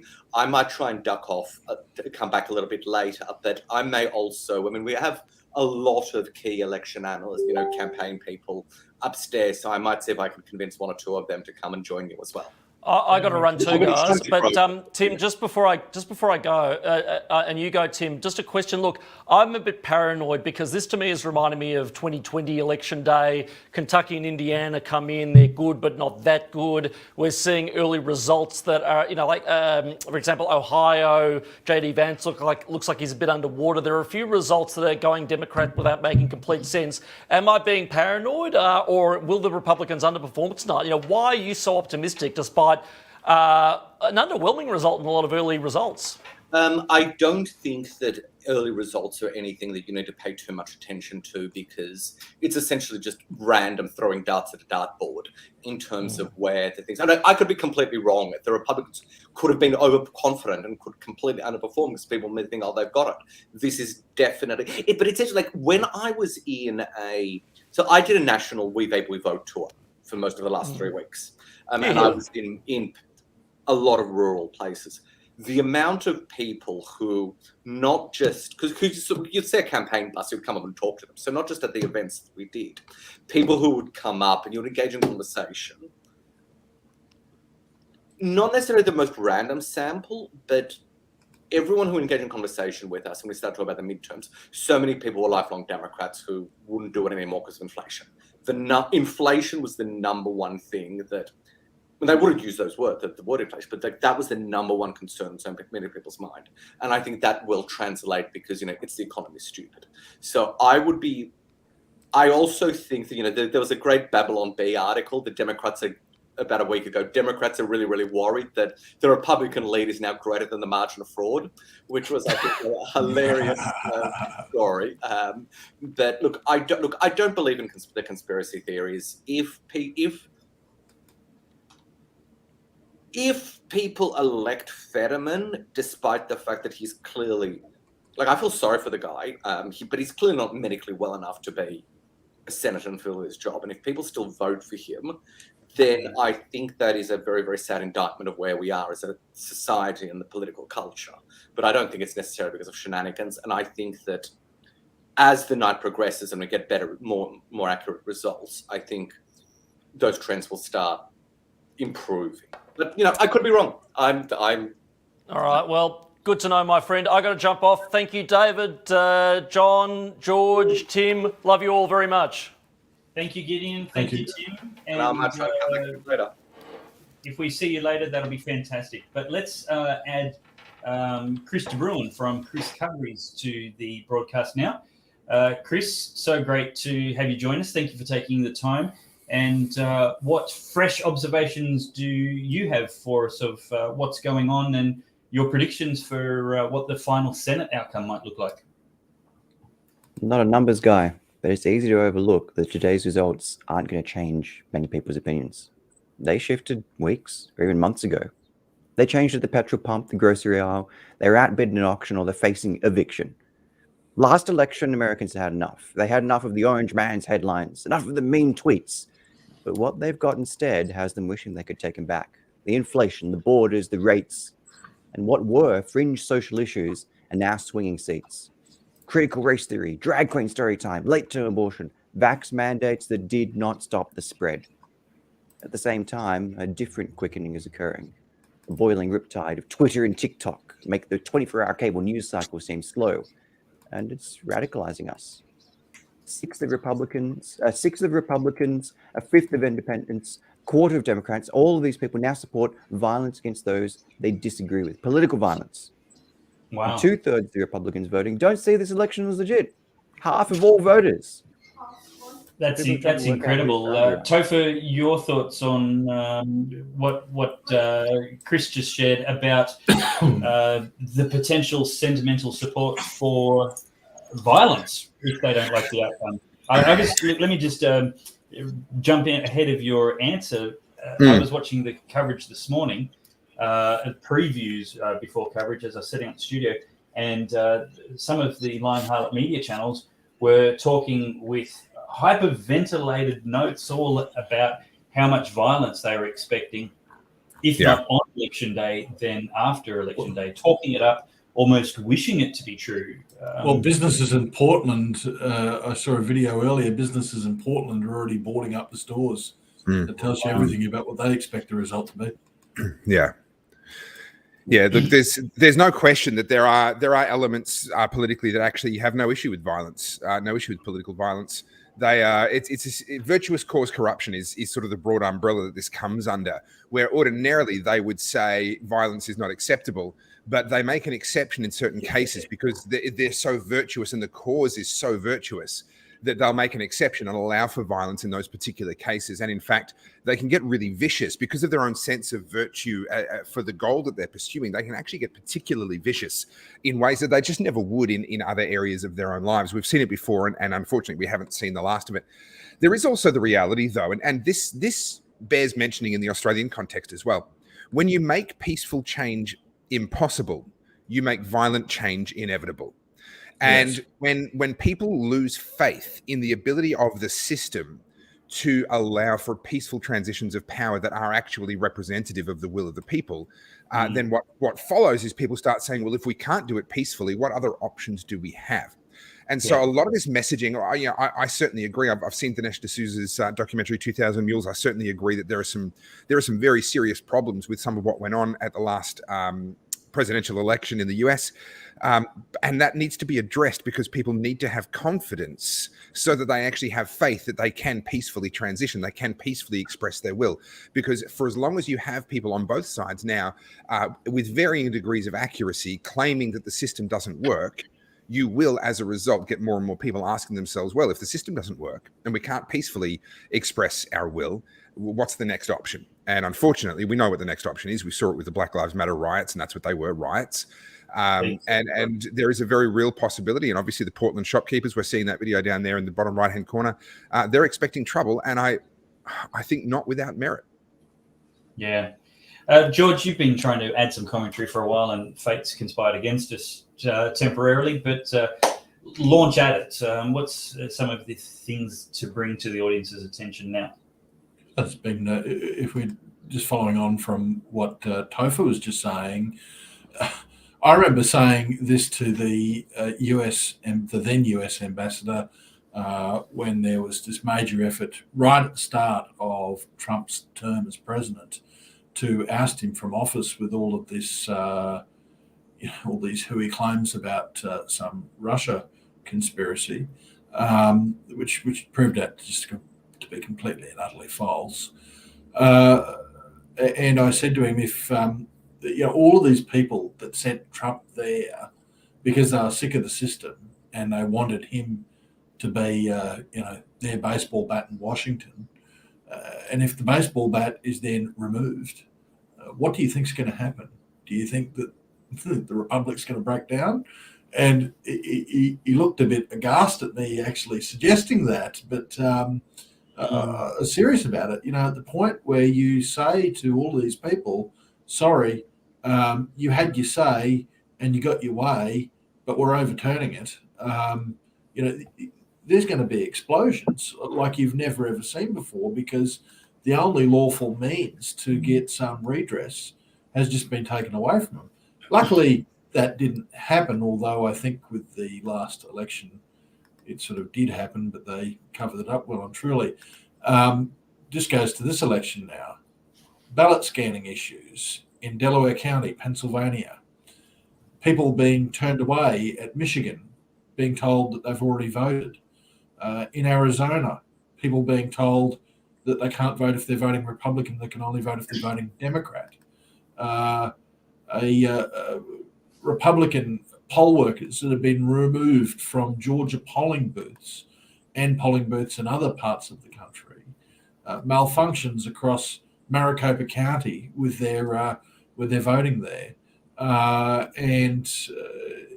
Even I did read something before, and I just can't find it at the moment, about someone who's actually been arrested for tampering with election results already, and it was someone that was working on the booth. Fox News actually caught someone flipping and marking ballots on camera, and when someone sort of alerted them to the fact that they were on television, they quickly freaked out and stopped whatever they were doing. I mean, wow. This stuff is going on that blatantly.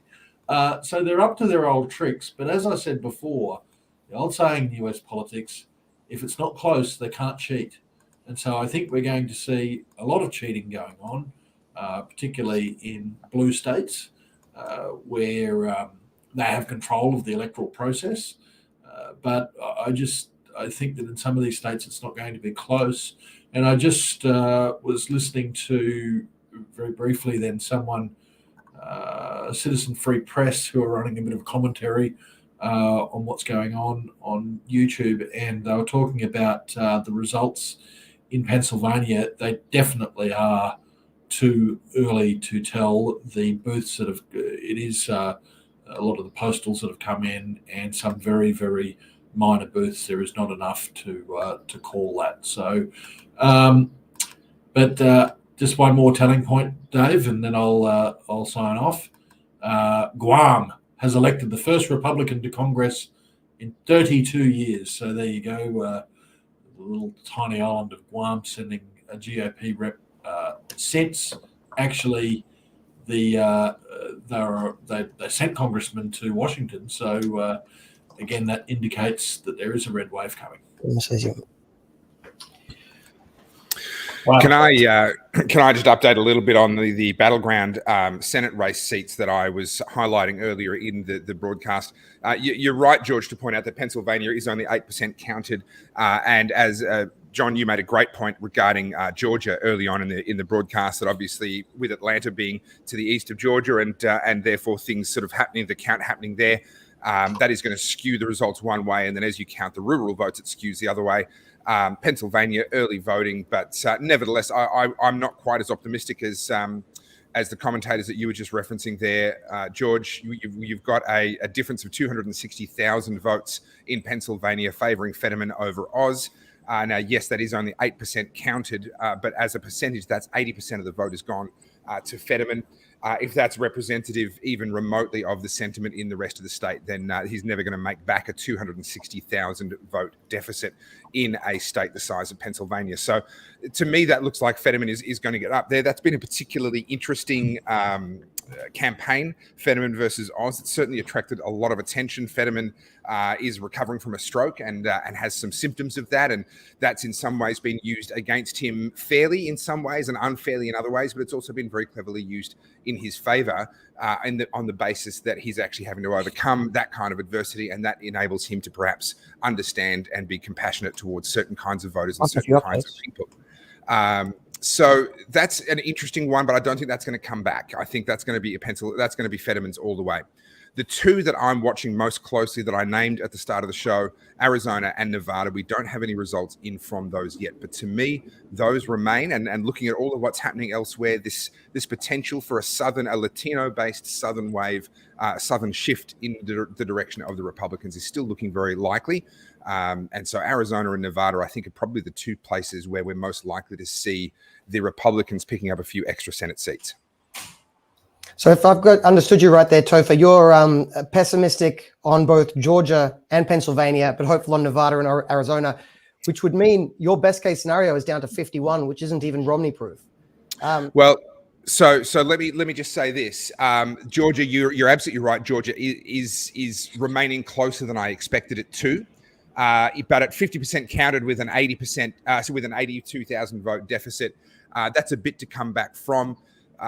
It's certainly going to be close, and I think there's a very real possibility we are going to end up in Georgia with a runoff on the 6th of December. But we'll just have to wait and see. I'm certainly not going to be calling it for Warnock, the Democrat, at this stage, but nor would I be confident of Walker getting over the top. Too close to call. Well, there is the intriguing possibility. I'm going to split the difference a little bit between the confidence of Tim Andrews and his fellow partygoers and the pessimism of Topher. I think the races that matter here, the Pennsylvania, Georgia, Nevada, Arizona, even New Hampshire, we simply don't have enough information yet. So, I mean, we are, for the races that matter in the Senate, we are still left with simply too little information. No one should celebrate yet. No one should commiserate yet. There was still, if you were on tenterhooks last night and for the last 2 weeks, you should remain there because we simply don't know, is my take. One other quick, just a little quick update for people interested in some of the gubernatorial races. The northeast of America, the New England area, is now reliably blue when it comes to presidential elections. But a couple of those governorships have stayed in the hands of some moderate Republicans. Vermont, which the Senate's gone to the Democrats, but their governorship has stayed with a moderate Republican. New Hampshire, the governorship has stayed with a moderate Republican. And I know moderate Republicans can frustrate the MAGA Republicans, but I just want to point out that in these blue states, it's probably better to have a moderate Republican than a Democrat. And that's probably the realistic options available in those blue states. So it's, anyway, a nice step forward for those two states to maintain. Connecticut has gone Democrat, but that was inevitable, I think. George, before you go, we need predictions from you. What's the Senate going to look like? Republicans, it's going to be 50-50, 52, 48.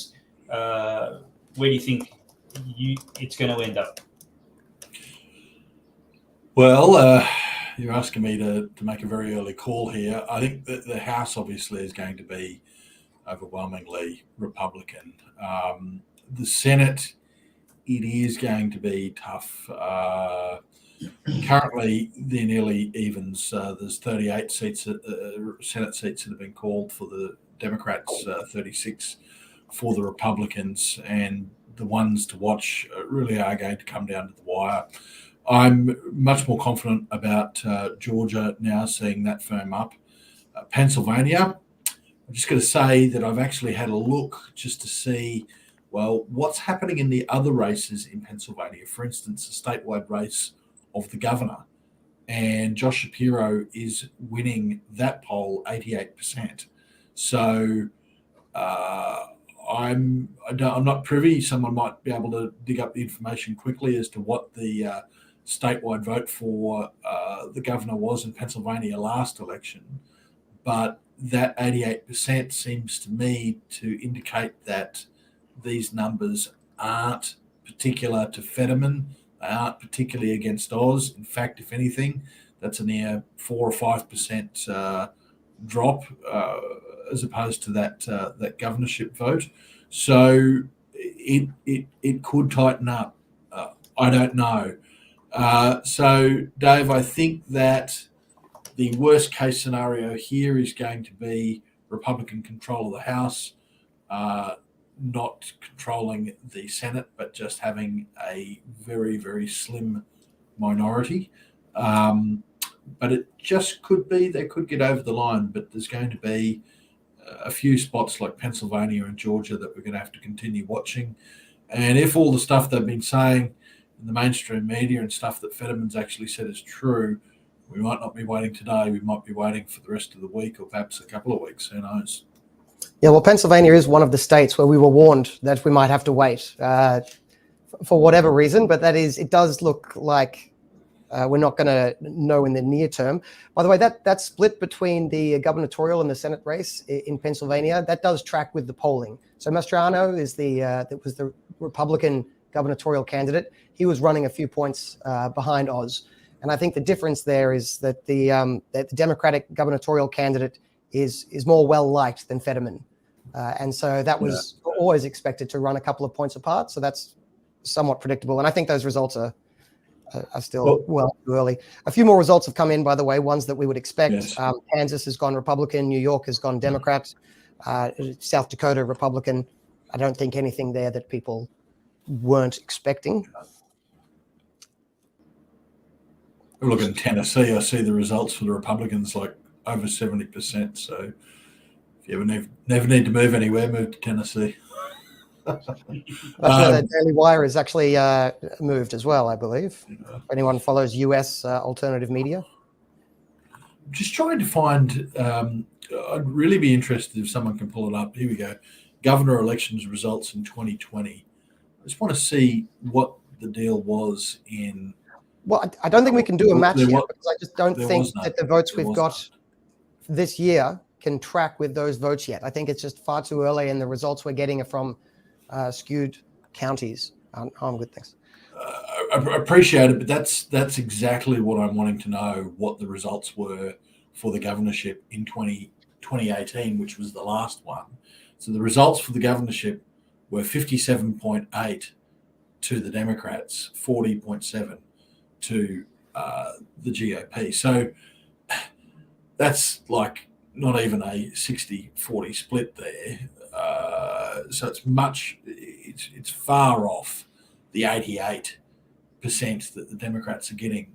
So if that is the case, that indicates to me we can't rely on these. We can't rely at all on this early number that's out in Pennsylvania. So I just wanted to see that to make sure that Pennsylvania wasn't one of those states where there was this huge majority for the Dems with the governorship. It's a purple state now. It's Pennsylvania very much. They went Trump's way in 2016. So I would have been surprised to have seen something like that. Yeah, and the Senate seat being defended there is currently Republican. Pat Toomey is a Republican senator for Pennsylvania who's retiring. It's the reason that Oz is the candidate. So it is very much a purple state. It's very much in play, and the results are far too early. I know you want to jump to something, Dave, but just before you do, another little factoid. People may remember the former press secretary for Trump, Sarah Huckabee Sanders, from his, I think, early on in his presidency. She was running to be the governor of Arkansas. Fox News has already called it projected to win. So it looks like she's going to be Arkansas's first female governor. Wow. And she'll be, back in politics.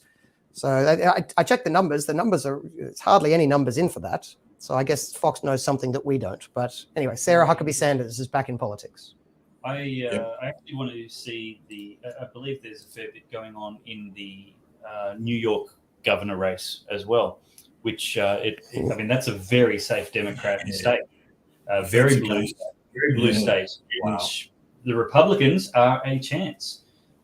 So this is amazing. So I'm going to see if I can pull up some maps and things like that right now. But what we're looking at right now, and that is the New York Post is reporting that it's fairly neck and neck at the moment. Early days counting still, but this is the actual results being called so far. That the Senate is Democrats slightly in front. Most of our commentators today are predicting that that's going to switch in favor of the Republicans as perhaps some of those Western states are counted.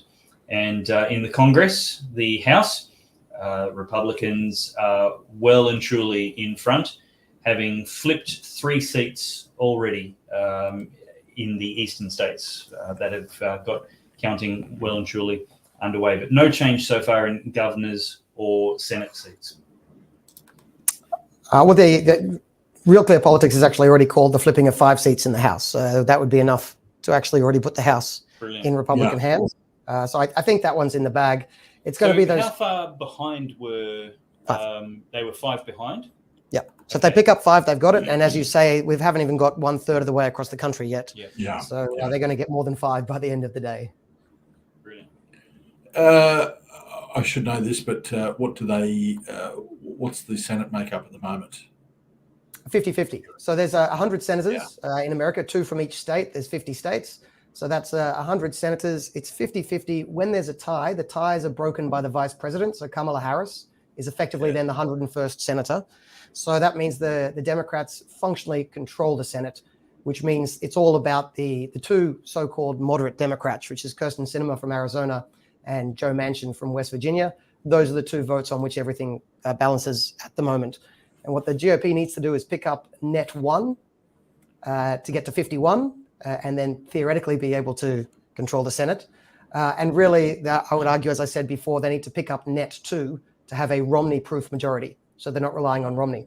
But the picking up of the Senate... I love the phrase Romney-proof majority. Yes, so do I. I didn't coin it. I heard it and liked it. I just want to point out why this control of the Senate can matter in a number of reasons. If the Republicans don't pick up, I think we've lost... Are we back? Malcolm Turnbull's NBN is back up. So whoever controls the Senate for the next 2 years, it could determine if there's any new places up on the Supreme Court. That's determined by the Senate. If there's new appointments that need to be made, that's determined by the Senate. Senate inquiry is determined by the Senate majority. So there is quite a lot to play for here. So that's just putting that in some context. By the way, if the House flips to the Republicans, which looks very likely now, we could see, firstly, a bunch more congressional inquiries. That almost goes without saying. So you'll see a congressional inquiry probably into Hunter Biden's laptops, into the number of illegal immigrants coming over the southern border, into the Biden withdrawal from Afghanistan. I think you'll see a series of inquiries there. One of the big imponderables, or I guess we can ponder it, is whether the Republicans are going to return serve to the Democrats. When they took control of the House halfway through Trump's presidency, they immediately started impeachment proceedings, and they ended up impeaching him twice. There is available fodder for the Republicans to return that inquiry. And some people are talking about it already. It's unclear whether that'll happen, but it looks like they'll have the numbers to be able to impeach Biden. That doesn't take Biden out of the presidency. So the important point there is you get impeached, then there's a trial in the Senate. To kick somebody out, you need 60 votes in the Senate. I just want to say, look, I hope there's the red wave. We don't know yet. It's too early for the Senate. I hope they pick up control of the Senate. There's basically no chance the Republicans will get to 60 at this election, right? Because only 1/3 of the senators are up for election each time. Yeah. It might be possible in 2 years' time, but not at the moment. So I don't think I knew that. I probably assumed it was half and half, but interesting. Only it's 1/3. Yeah, 1/3. It's actually 35. So senators are elected for 3 terms? Yeah, for six years. Yeah, okay, well, senators are elected for 6 years. So it's normally 33 or 34 up for election. There's a special election in Oklahoma this year, so there's 35 up for election, but Oklahoma will go red, so you don't have to think about it too much.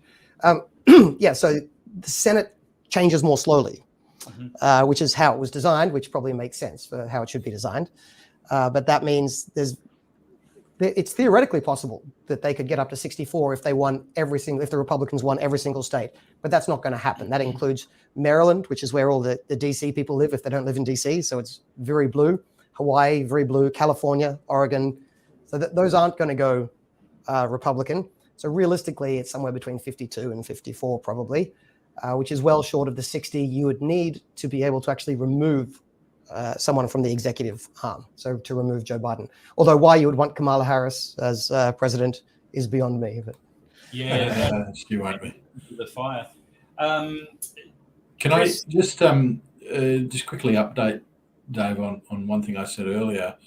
I just found the information about that arrest for voting machine tampering. It happened in Colorado. Police actually have arrested someone. They tried to insert a USB flash drive into the machine. That has happened. So there you go. Now, I just noticed one thing that we're talking about Pennsylvania. about 1% or 1% and a bit came through, and suddenly that 83% lead was dropped down to 77%. So again, I just say those numbers are just they're not worth even looking at. Wow. I want to actually just ask Chris now, and that is, we've got another guest coming in just a minute, waiting backstage. But Chris, your field, you are a reporter doing live streams of protests and just being the fly on the wall, observing impartially. What's your observation of the public sentiment as you can gauge it in social media? What's the buzz like on the internet, the feeling about which way this might go and what the implications might be for American, if not global, culture? Doesn't matter who wins, everybody loses. Both sides, as you'd expect, are going to dispute the count if they end up losing, more so, James, than anything else. Reason why I was bringing up this video is I used to live in Portland, and the bank just there I used to bank with is the one that's being boarded up. The businesses and banks know which way public sentiment goes often better than the politicians.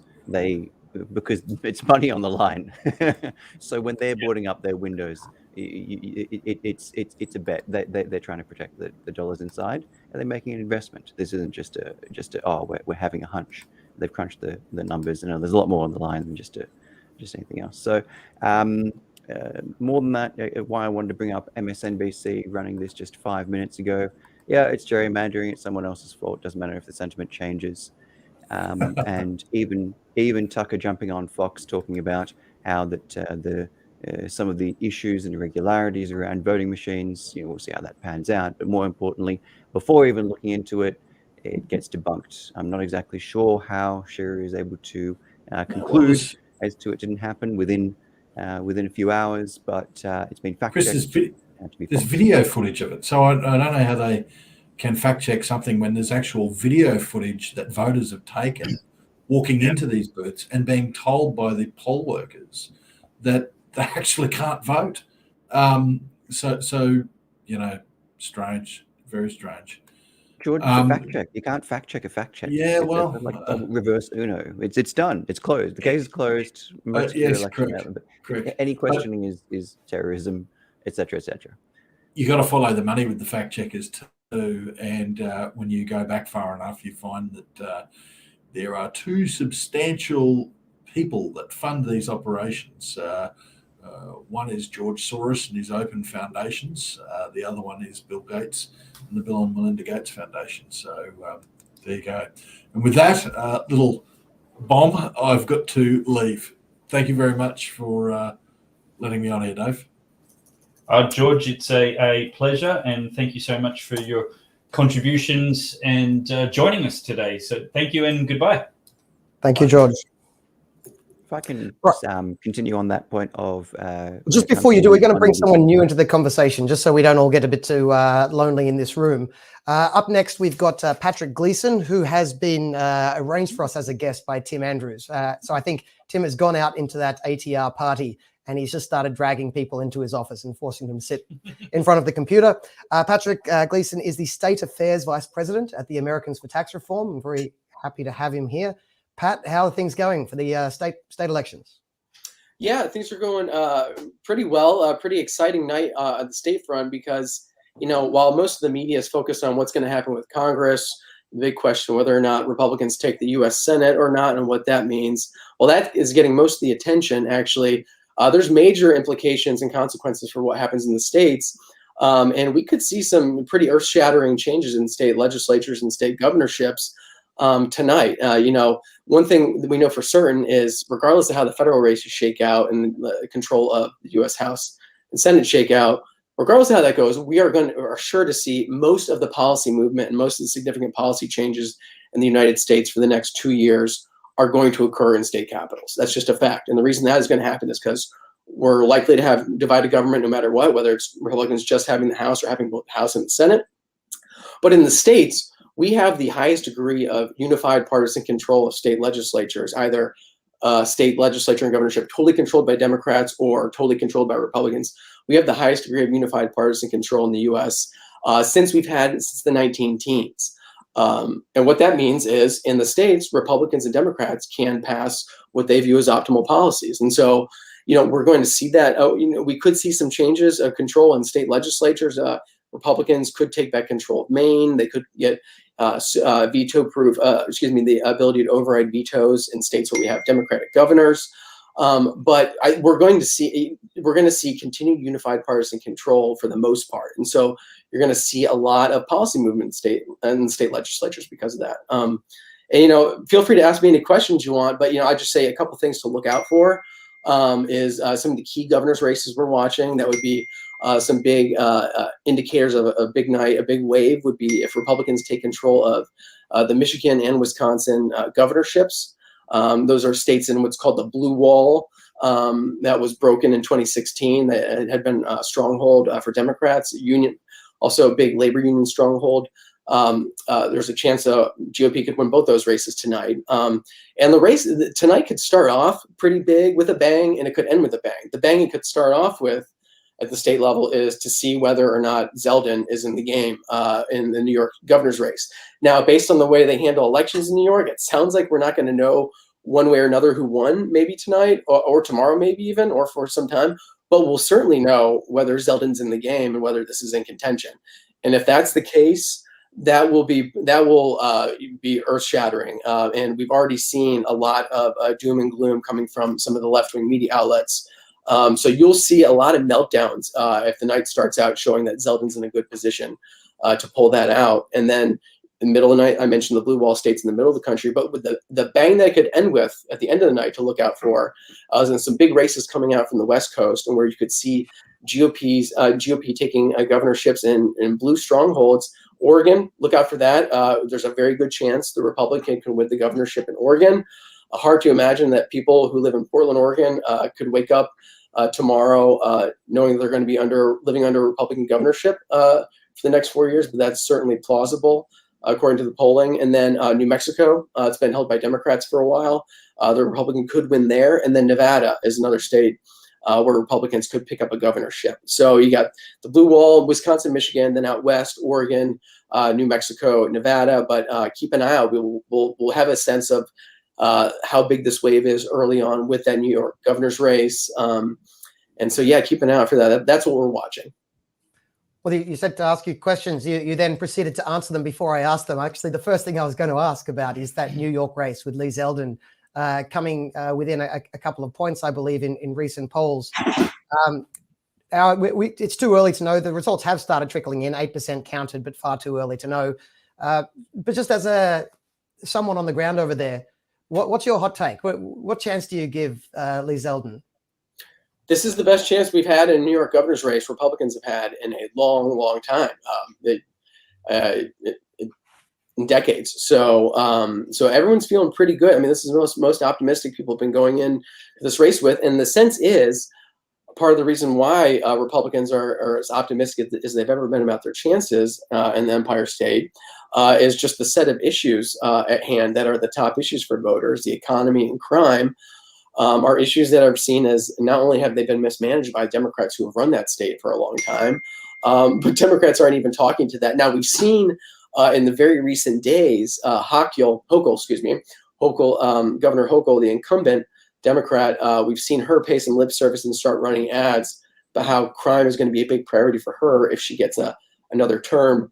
But that's come very late, and some people think it might be too little too late. And frankly, she had a very bad gaffe recently where she criticized her opponent, Lee Zeldin, for saying, he was, too hyperventilating or obsessed with crime, and that is just that just proves that she's so tone deaf. There's been a massive rise in crime in New York City, and also in New York State, but particularly New York City, and that's why we've seen a flight of people from New York, largely to Florida, but also to many other states, North Carolina, South Carolina, Tennessee. I mean, actually, here's how big the migration has been. Now, folks in Australia might not be familiar with this team, but a New York football team, the Buffalo Bills. If you go into grocery stores in North Carolina, they have They have UNC Tar Heel stuff and Duke stuff, and then they have Buffalo Bills gear in that section. That's how many New Yorkers live in North Carolina. There's even more New Yorkers in Florida.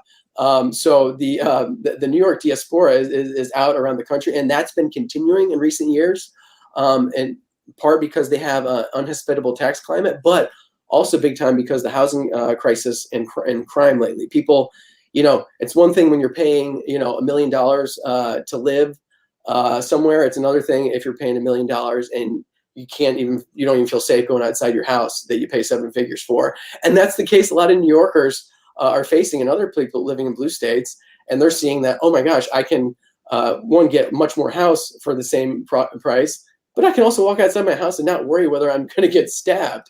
And people who live in really expensive houses in New York and Los Angeles have to worry about that right now. So that's why you're seeing crime be a big issue. And I just mentioned Los Angeles.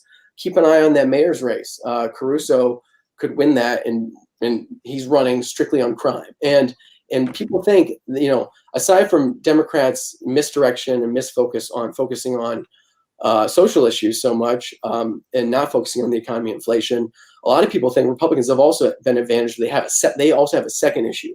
Not only are they focused on inflation and the economy and how Democrats have contributed to inflation and harm the economy, but they also now are focused on crime. They have that second issue.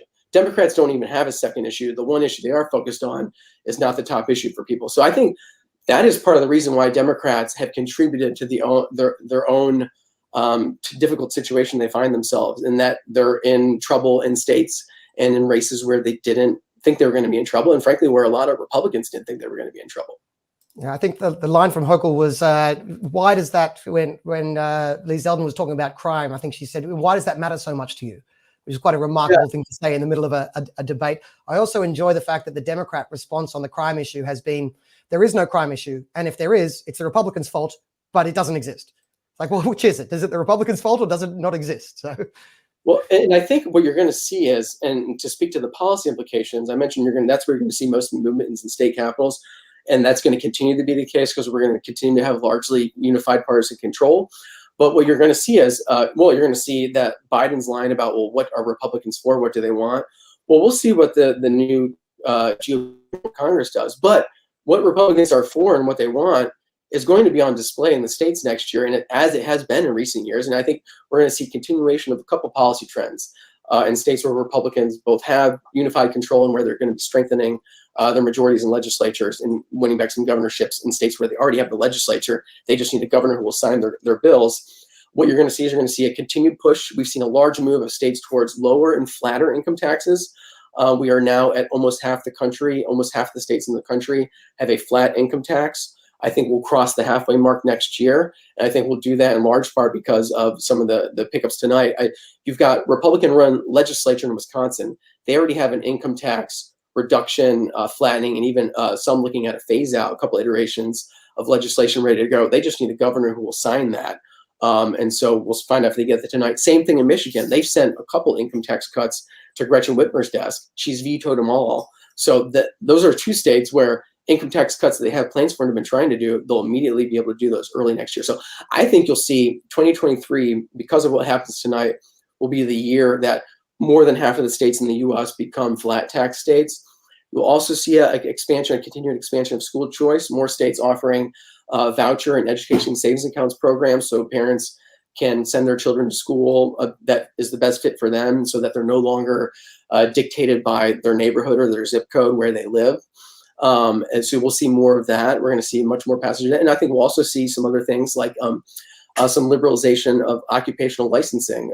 We've seen a lot of states move to either to recognize occupational licenses from other states. So when people move from one state to the other, they don't have to go reapply and go through the occupational licensing process in order to start working. I think we'll see more of that. And so those are some of the things I think we can expect to see. And then on the other side, in the states where Democrats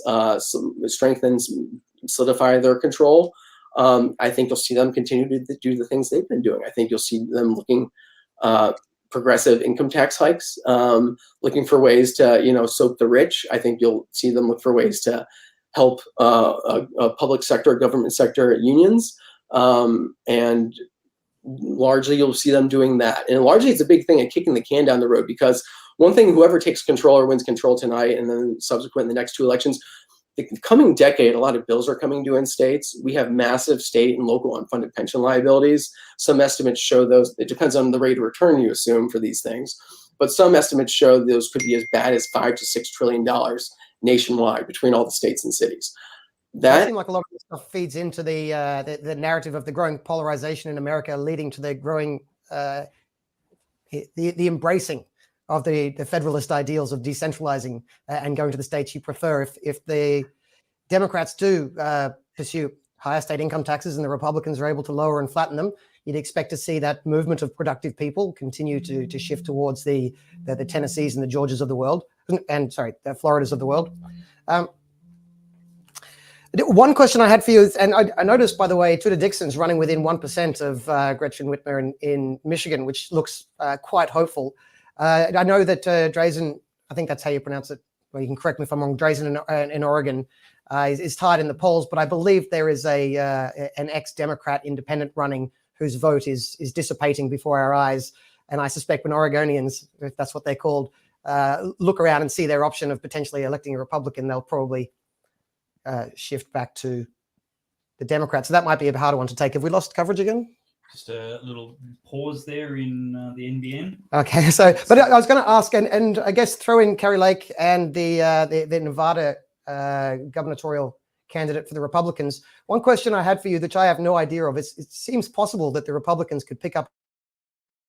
It seems possible that the Republicans could pick up a bunch of governorships, but I have no idea the degree to which these Republican candidates would actually be good governors. Do you have any insight on Lee Zeldin, Tudor Dixon, and the rest of these gubernatorial candidates for the GOP? Which ones can we rely on or reliably believe are going to do some good things? Well, some of them are coming in with governing experience in other offices they've held before.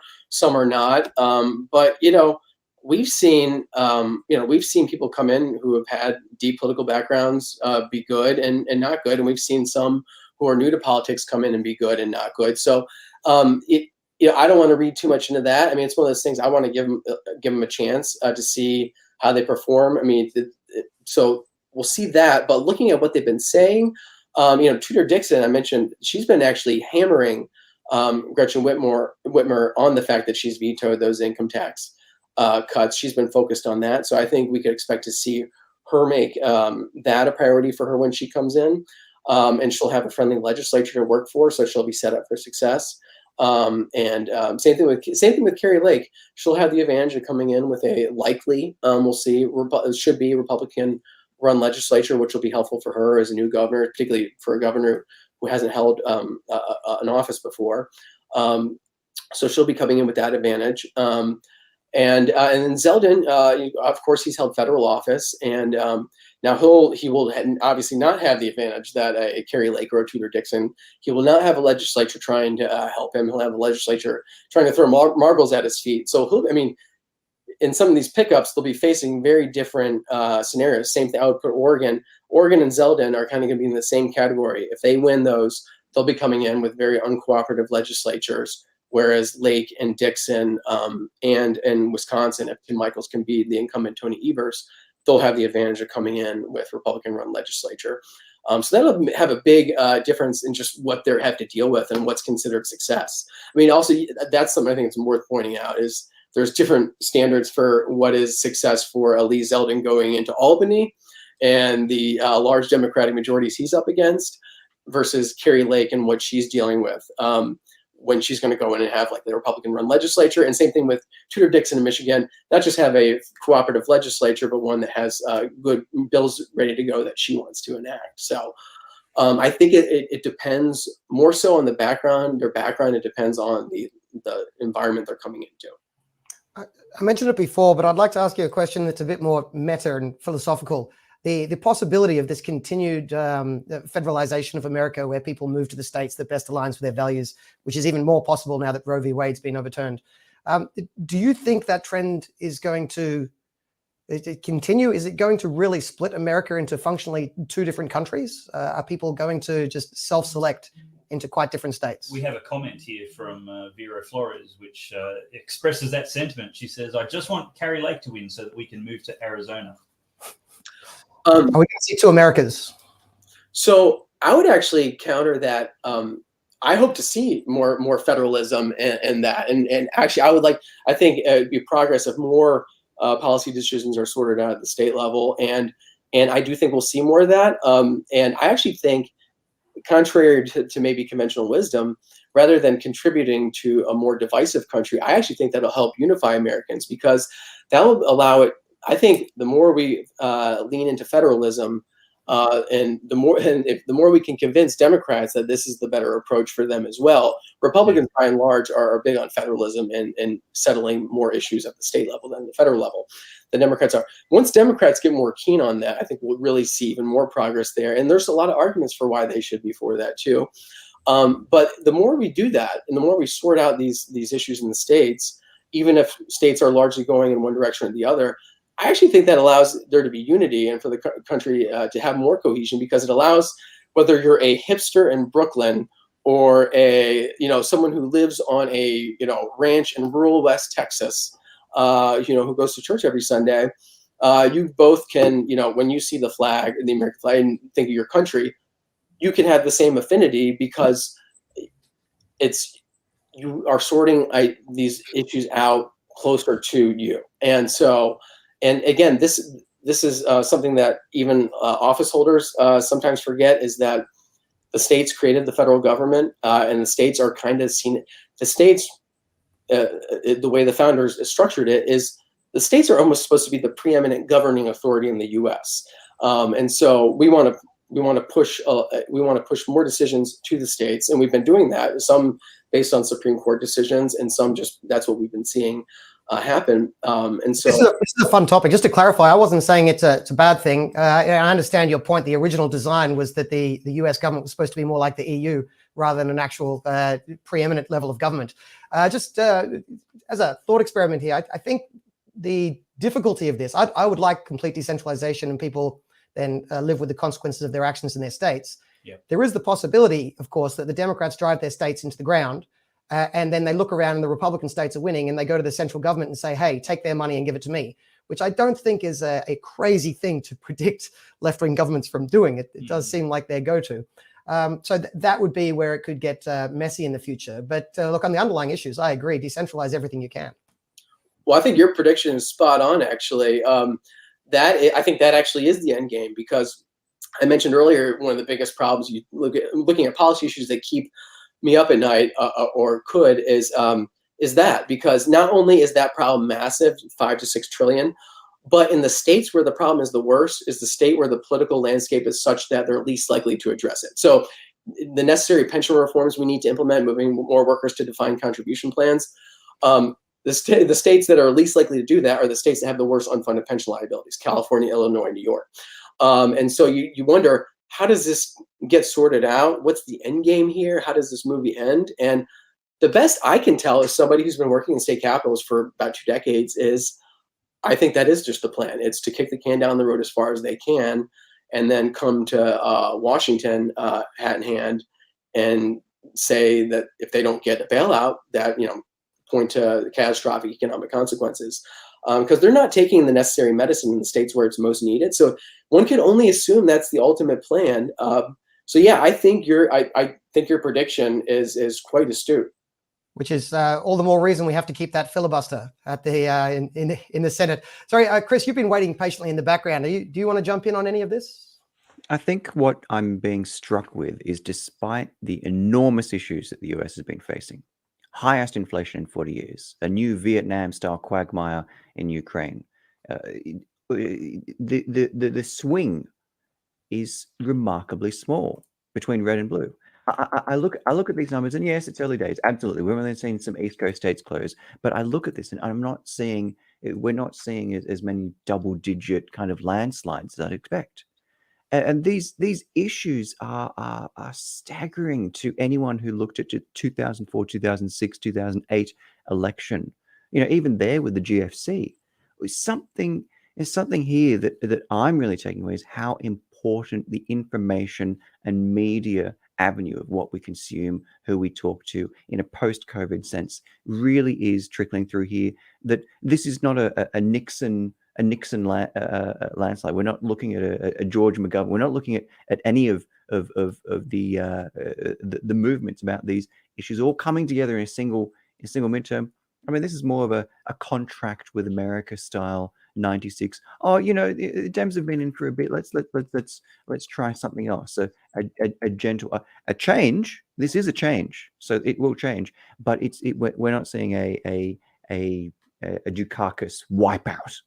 And despite all of these issues, that's what I'm absolutely shocked by. I'm still shocked here. No, that's from the numbers we got so far, it certainly seems like a lot of very close races. You would expect if this was going, look, it looks like you'll have a red wave of sorts in the House, lock that one in, put it aside. But in the Senate so far, it may be too early to tell, but these races seem to be running far closer than you would want if there was going to be a strong Republican outcome. Hopefully there still is. If they get over the line by one vote, they're still elected. But it's to some degree a bit frustrating that these races are this close. I mean, Sana's still got a good lead over Baltic in New Hampshire, maybe too early to tell. It's tightening a bit in Pennsylvania, but Ohio 50-50, North Carolina 50-50, Georgia 50-50. But the Republicans should be doing so much better than this on the issues that are happening. Fatima Oz is a perfect microcosm example of this. Whether it's because of implementation, media engagement, whether it's because of an inability to communicate, all of these different things. We have alt media channels, so the message can still get out. Very good points about media control, excellent points, but there are still ways to get out. But Fatima Oz is an example of, despite all of this, I mean, how easy is it to go on the deficit? Just say deficit bad and you'll get clicks. But despite all of this, something isn't shifting people's opinions. Something about the Republicans is still struggling to come together on a coherent message, nation, statewide. There's still post-Trump trying to work out, well, who's in charge here? Where are we going? That kind of consistent vision of a future. Blake Masters has a vision of the future, but the Mike Lees of Texas have a vision of the past. Or we'll go back to what we're going to undo everything the Democrats did. Blake Masters is looking at it as we're going to move forward, and that's the kind of the conservative versus the new progressive that's coming out in the Kari Lakes in the looking forward, not the kind of looking back conservatism. And that's what I'm saying here is that the Republicans are trying to work out, well, are we trying to undo everything they just did, or are we trying to do something new? Yeah, I'm not sure I agree with you on Mike Lee, but putting that aside, look, I think some of the underlying cultural issues, the cultural divide happening in America is obviously going to be far too big to be able to solve in one election. So it's maybe to some degree understandable that we can't, but I believe part of that is just an impasse and not talking to each other. If you believe the other side is just inherently evil, how much are you going to listen? I'll stop now because I believe we have a new guest coming in. Grover Norquist at the lowercase g, lowercase k, God King of the Americans for Tax Reform. Grover, thank you for joining us. How are Good to be with you. How goes the party at ATR? The party's great. I think we're about 300 people so far, and we're halfway through the evening. We'll see. We keep running out of food. So luckily, there's more. And what is your take? I know it's too early to tell. In a lot of these states, the numbers are still quite early, but you're on the ground. You've gone through American elections far more than we have. We're watching from the outside, and sometimes we have our Australian biases of how we normally see results coming in. But you've seen results come in before. How does this track vis-a-vis previous elections? We'll just say goodbye to Patrick and thank It's going well for the Republicans. And the good news is the Republicans will take the House. The question now is, will they pick up 20 seats or 40 seats or more? And the larger the majority, the better the Republicans can maneuver to negotiate with the president. If you don't have the presidency, you can't pass a lot of things and have them become law without negotiating with the president. What you want is as much control as you can, that when you talk to the president, you can say no and know that your House of Representatives voters will back you up there. And the same thing with the Senate. Senate looks good. A lot of good races yet to be made. Watch the state races. I know Patrick Gleason was talking to you. There are 50 states with elections, and there are state legislative elections that determine all sorts of things. When you sometimes win hundreds of people, new Republicans at the state legislative level, that means that in future years you have more competent, talented, trained congressional candidates, mayors, Senate candidates. So the size of the win at the local level, there are 88,000 elected school board members in the United States. They get elected every 2 years. So this year there'll be about 44,000 being elected. They don't, not all in December, but many of them are. A lot of local government officers, a lot of school boards will be elected.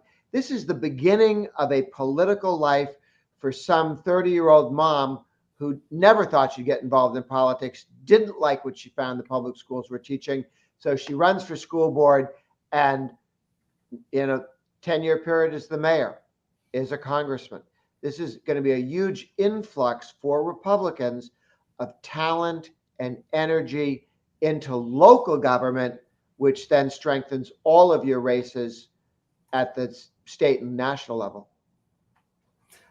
Can I ask, I've asked this for everyone, and maybe the listeners are getting sick of it, but I'm fascinated by this Senate race and whether it's going to be 50 to 54 or somewhere in the middle. What's your take? How do those key Senate battles turn out at the end of tonight or in an end of a week or whenever Pennsylvania learns to stop counting? Sure. We worried not too long ago about North Carolina. That's solid for the Republicans. We even had worries about Utah. That's solid. We had worries about Wisconsin. That's solidified. Where we do have the 4 likely pickups for Republicans, possible pickups: New Hampshire, Georgia, which we thought was lost a few times, but he keeps coming back. Even if we have to have a runoff, Georgia's most likely to be a Republican pickup. Watch Nevada, where the Republicans and the governor race, the Senate and governor's race, are both strong. We may get one additional house of the state legislature, and in Arizona, where we have a strong gubernatorial candidate, and again, strong there. All 4 could be won. Maybe we get 2 or 3, but it's not impossible to get all 4. If I had to bet, I think it'll be closer to 3 to 4 than 1 to 2 pickups on the Senate side. And I don't think we're going to lose the seats that they wanted us to. Even in Pennsylvania, Oz's vote has been consistently positive against his alternative. And it's a small lead, but it's a lead. Now, I've been a bit cheeky in a few times in this live stream, but I'm allowed to as a foreigner. I don't get in trouble. But I've been referring to 51 as a GOP majority, but 52 is a Romney-proof majority. Now, am I exaggerating? Am I overly worried about how flaky Romney seems to be in terms of being a Republican? Or should I be at ease that he's still secretly one of the good guys? He just accidentally forgot to endorse Mike Lee. The larger the majority, the less likely that Romney is to vote with the Democrats, because then he would just look impotent instead of like he was a kingmaker. So the larger majority, 2, 3, and 4, protects against Romney's the most likely guy to defect. He seems a little bit grumpy about Lee's success. He seems a lot grumpy about the President Trump's success. He looked in the mirror and saw president for a long time, and it didn't work. On the other hand, he is a Republican. He is a conservative. And if there aren't opportunities to vote successfully with the Democrats, I think he'll be a solid vote on most issues. He was there with us on judges. He was there with us on taxes. But the temptation of being John McCain, the Republican who betrays the Republican Party with some regularity, and the press loves him, that temptation goes down when the margin's not 1 or 2, but 3.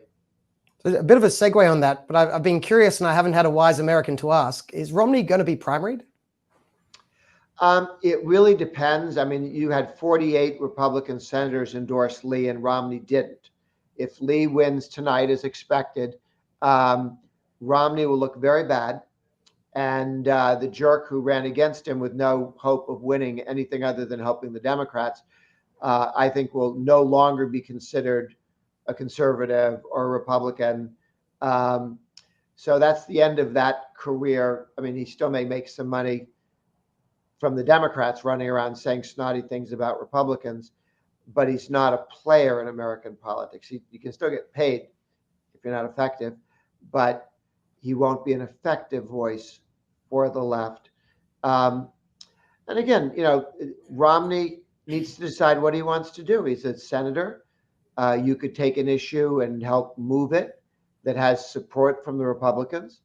That would be a nice way to cap off your career. So just for the Australians watching at home, Utah is a very red state, very Republican state. So they were expected to hold the Senate spot.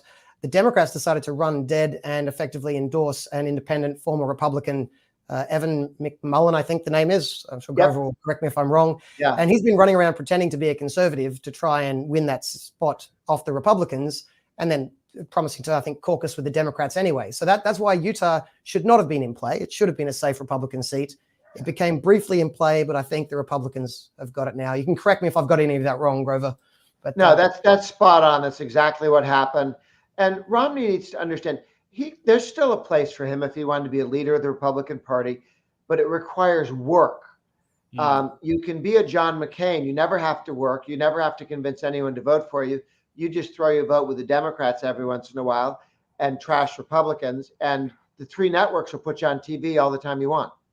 So you can appear to be a leader, but not actually lead on anything.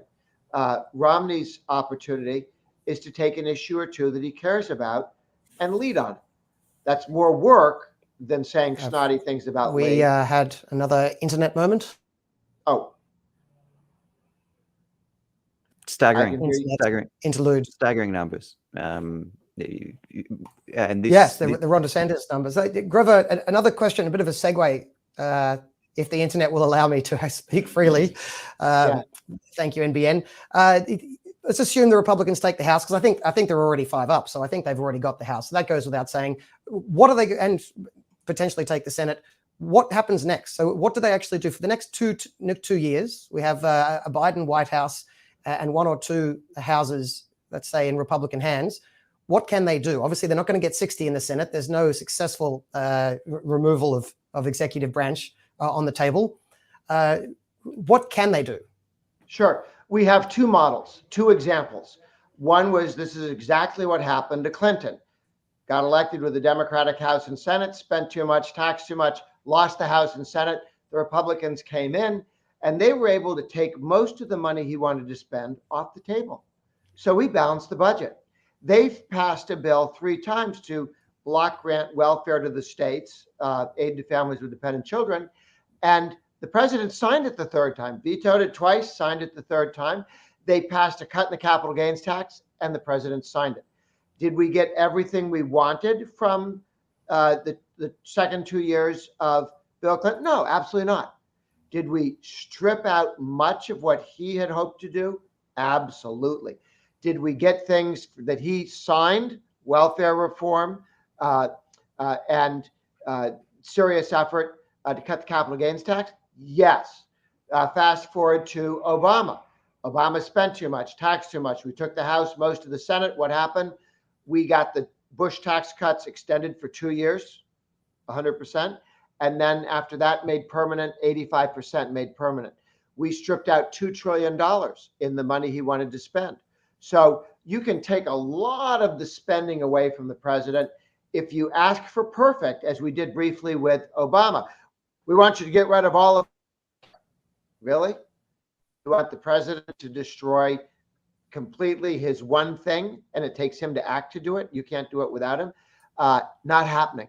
It didn't happen, and the Republicans embarrassed themselves, and we lost a governorship in Virginia because the government got shut down because the Republicans were asking for something that was never going to happen. So figure out what you can do it. Don't demand things that you'd never surrender if you were the Republican president being asked these things. You can get a lot. You can't get everything. If you tell people you're going to get everything, you're a liar, and they're going to hate you for it. And hate yourself for having misled people on what you could do. So we can accomplish a lot. We cannot accomplish everything. We can't repeal every dumb thing they did. We can stop the bleeding. We can reduce the spending in the future. A lot of good stuff can be done. Don't overpromise. You'll look bad. Little update, Real Clear Politics, which is a website I enjoy. They've now called Colorado for the Democrats. So there goes the chance of 56 seats, although that was always an unlikely one. But anyway, there you go. A quick question, bouncing off that previous line of inquiry, and I know it's not the main game here, but in your best guesstimate, do you think a Republican House ends up impeaching Biden? I would think not, because there's so much to do to investigate Biden. What an impeachment means, all investigation doesn't matter unless it leads to an impeachment. What you want to do is investigate the IRS. You want to investigate how they handled various things, including Ukraine and whatnot. Have the investigations. Let the American people demand action. Now, if what we find with investigations on Hunter Biden and that sort of stuff, maybe the American people demanded a impeachment. But if you lead with impeachment, then every time you find something, the press goes, that's not impeachable all by itself. Instead of, damn, that's bad news for Biden, which is the way you want them to see it. So impeachment gets in the way of serious exposing the mistakes, the stupidity, the corruption of the Biden administration. Focus on that. If that leads you to an impeachable event, well, then you're okay. But don't lead with, we're going to impeach you. Interesting. Yeah, this is, again, I'm just going off on a tangent because it's you're the insider here. But looking a bit forward, 2024, who do you think will run on both sides? Because it's not clear to me Biden will run. And I know it's pontificating and crystal ball gazing, but that can be fun. It's late night where you are, so hopefully you've had a few drinks and are willing to tell us. Sure. The Democratic governor of California will definitely run. Perhaps one of the previous governors of New York, Cuomo, might run. You have the Democrat governor of Colorado, Polis. He wants to run. He would have support. Buttigieg, the transportation secretary, would like to run. All of these people would be credible candidates, and any one of them could beat Biden. I assume you're using the word credible in a very expansive definition there. I thought Pete Buttigieg was still off the primary, not the general. Fair enough. And the other side? That's the one a lot of people ever since probably run. He would be a strong candidate. Watch the governor of Virginia would be a strong candidate. The governor of Oklahoma would be a strong candidate. Reynolds, the governor of Iowa, would be a strong candidate. There are a number of people. If Trump doesn't run, we have a full slate. If he does run, a bunch of people will run and could win the nomination. The president has strong support, but not a majority of the Republicans at this point. Yeah. And I guess that's one of the reasons why we had your colleague Patrick on here earlier as well, talking about the state results, because a good set of state results now puts whoever wins those state results in a much better footing for the elections going forward as well. Thank you. Yes. All right. Chris, what have you been discovering? I see you've been bringing up screenshots as we go. Can you imagine filling out a ballot that looked like this? I mean, it just makes you really thankful for our electoral system over here sometimes. It's just Kafka-esque. Try getting this out. And I know that we've got everyone's got our challenges, right? It's always hard. But this, you look at this and it's just visually gobsmacking. How do you, I mean, you got to zoom in for Senate, state. Oh, it makes me bloody thankful that we're here and we don't have to deal with this.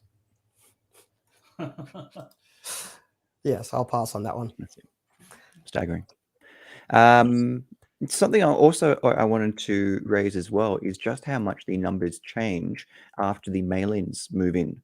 After you get past the mail-in hump, as we saw in the Fetterman Oz race a couple of hours ago, The initial numbers are you're looking at 88%, 80% plus for one single candidate, which is eye-raising for a race that was polling quite close previously. Here in Texas, it shifted from quite close to now we're seeing a spread of a few points, which is continuing a trend towards the Republican candidate Abbott. But those mail-ins really can be 80 to 90% blue. And those initial results, when you get them, when they first counting those mail-ins, it's shocking when you see it. But we're seeing states that trickle, that red wave, it's starting to arrive. It's starting to arrive after you get past the mail-ins. But those initial results were pretty blue, and it really, really was surprising to me that the initial results were maybe a couple of points to the red team. But now we're seeing that start to shift as more results come in. Thank you, Chris. Look, we are getting towards the end, I think, of what we can make interesting in this live stream right now. It looks like it is too close to be definitive about it early on. We're probably being a bit wishful thinking if we call the Senate too soon or too many governors' races. The House seems to be fairly well there. We'll go to John in just a minute to actually break down some of the details. But what we'll probably do is just do a quick rebroadcast Australia time tonight at the end of the American night, just to see exactly where things have wrapped up, and that'll be about 7 hours from now, 6 or 7 hours from now. But Chris, any final thoughts from you on today's broadcast with I guess your take on the results that we're seeing and the mood online, social media, Twitter sphere, etc. Twitter sphere, it's the viral videos I'm seeing of people complaining of issues voting that really remind me of the kind of videos I saw when I was living in South America. People would share around by WhatsApp all of the issues where they'd have to dip their finger and get them dyed. It's looking reminiscent of it's looking very reminiscent of a third world country where people are talking about I can't vote, and it's just it's sad. And this is what will shift people's perceptions. That this man would call it an election denier. Kari Lake will be called an election denier. An agreement isn't clearly there, despite the fact that people can see what's happening. What I wanted to also cover is that, again, I wanted to reiterate, despite the initial results that you see, of it not being a significant red wave, as you're seeing more balance come in, that really is changing. That really is changing some of those numbers there. So from a 3 or 4% swing to begin with, this is moving more quickly as we get past the mail-ins. And that's where I expressed earlier, I was shocked at how small the shift from blue to red was to begin with. No longer that is starting to move more so. So we'll see later tonight, get past the mail-ins, see where we're at tonight, then get a perspective on it. In the initial results, there's a lot of hooting, there's a lot of hollering with people complaining that they can't get their ballots in. And who knows, are we set for another year 2000 where elections are decided in courtrooms? We'll see. Indeed. Chris de Bruin, thank you so much for joining us on the coverage today, and we'll see you on the interwebs. Thanks for having me on. Thanks, John. Wrap up the results for us. Yeah, I wanted to quickly go through what we did have at the moment. And you're right, I think some of the results we were hoping for are going to take a while. It's still close to an hour before Nevada and Utah even end voting. So it's going to take a while to get those results. But what have we got at the moment? One piece of news, we've got the Texas gubernatorial race is being called now for Greg Abbott. Now, we probably already knew Texas was going to be with the Republicans, Greg Abbott, the Republican. But that's just particularly enjoyable because the Democrat candidate was Beto O'Rourke, Robert Francis O'Rourke, who's somewhat infamous for his tomfoolery. So that's, another governorship held by the Republicans. Just going through then some of the rest of the governor races as we have at the moment. DeSantis, one that was called early. That was a good outcome. Just giving you a sense of the size of that. At the moment, DeSantis has a 19% lead in that, 59 to 40, which is, keep in mind, he only won this by, I think, less than 1% 4 years ago when he first became governor. So he has significantly changed the makeup of that state. Most of the other gubernatorial races have gone as expected at the moment. A few moderate Republicans turning into Democrats up in the Northeast, but that was already expected. Nothing else yet. The interesting ones will be New York. In New York, Hochul, the Democrat, seems to be leading Lee Zeldin. It would be great if Lee Zeldin, the Republican, could flip that, but it's New York, so that was always going to be a hard sell. Are you on the same page as me? You are? All right. So it'll be fun to watch that New York one as it comes through. Perhaps the closer one that's really good to watch is Michigan. So Michigan has Detroit. Detroit is a very Democrat city, but of course, Michigan, the state, has a lot more than just Detroit. So it will be, if Gretchen Whitmer, the terrible Democratic governor of Michigan, can be rolled, then that'll be big news. And then once you get over to the West Coast, the Oregon race, which is, Oregon's a very Democratic state, but it is in play for the Republicans because there's a strong left-wing independent in the field, which is splitting the vote. They don't have preferential voting, so a strong left-wing independent there is splitting the left-wing vote. The Republican could get over the line in Oregon, so that could be interesting. That's the governor races. Of course, as I was saying all along, the ones I'm fascinated with is the Senate races, control of the Senate, quite important going forward. Most of these races have gone as expected, the ones where we have the results yet. There is some comments from viewers saying that Beto may have lost. I just said that. Oh, very good. That's Greg Abbott from Texas beat Beto O'Rourke. That's good. Good. That's John. Thank you, Reg. So yes, that one's been locked in. The states we want to know about, we don't have the data on yet, and they look like they're running very close. Just running down have you got the Senate? If you scroll down there so we can see the numbers coming in. For instance, what have we got? Georgia, Warnock, 49, Walker, 49, effectively. I mean, that's almost a dead heat now. And importantly, they're both below 50. So if they both remain below 50, Georgia will go to a runoff. So that might happen. I'm hopeful that Walker will continue to have his vote go up. So that's the Georgia one. Keep a close eye on that.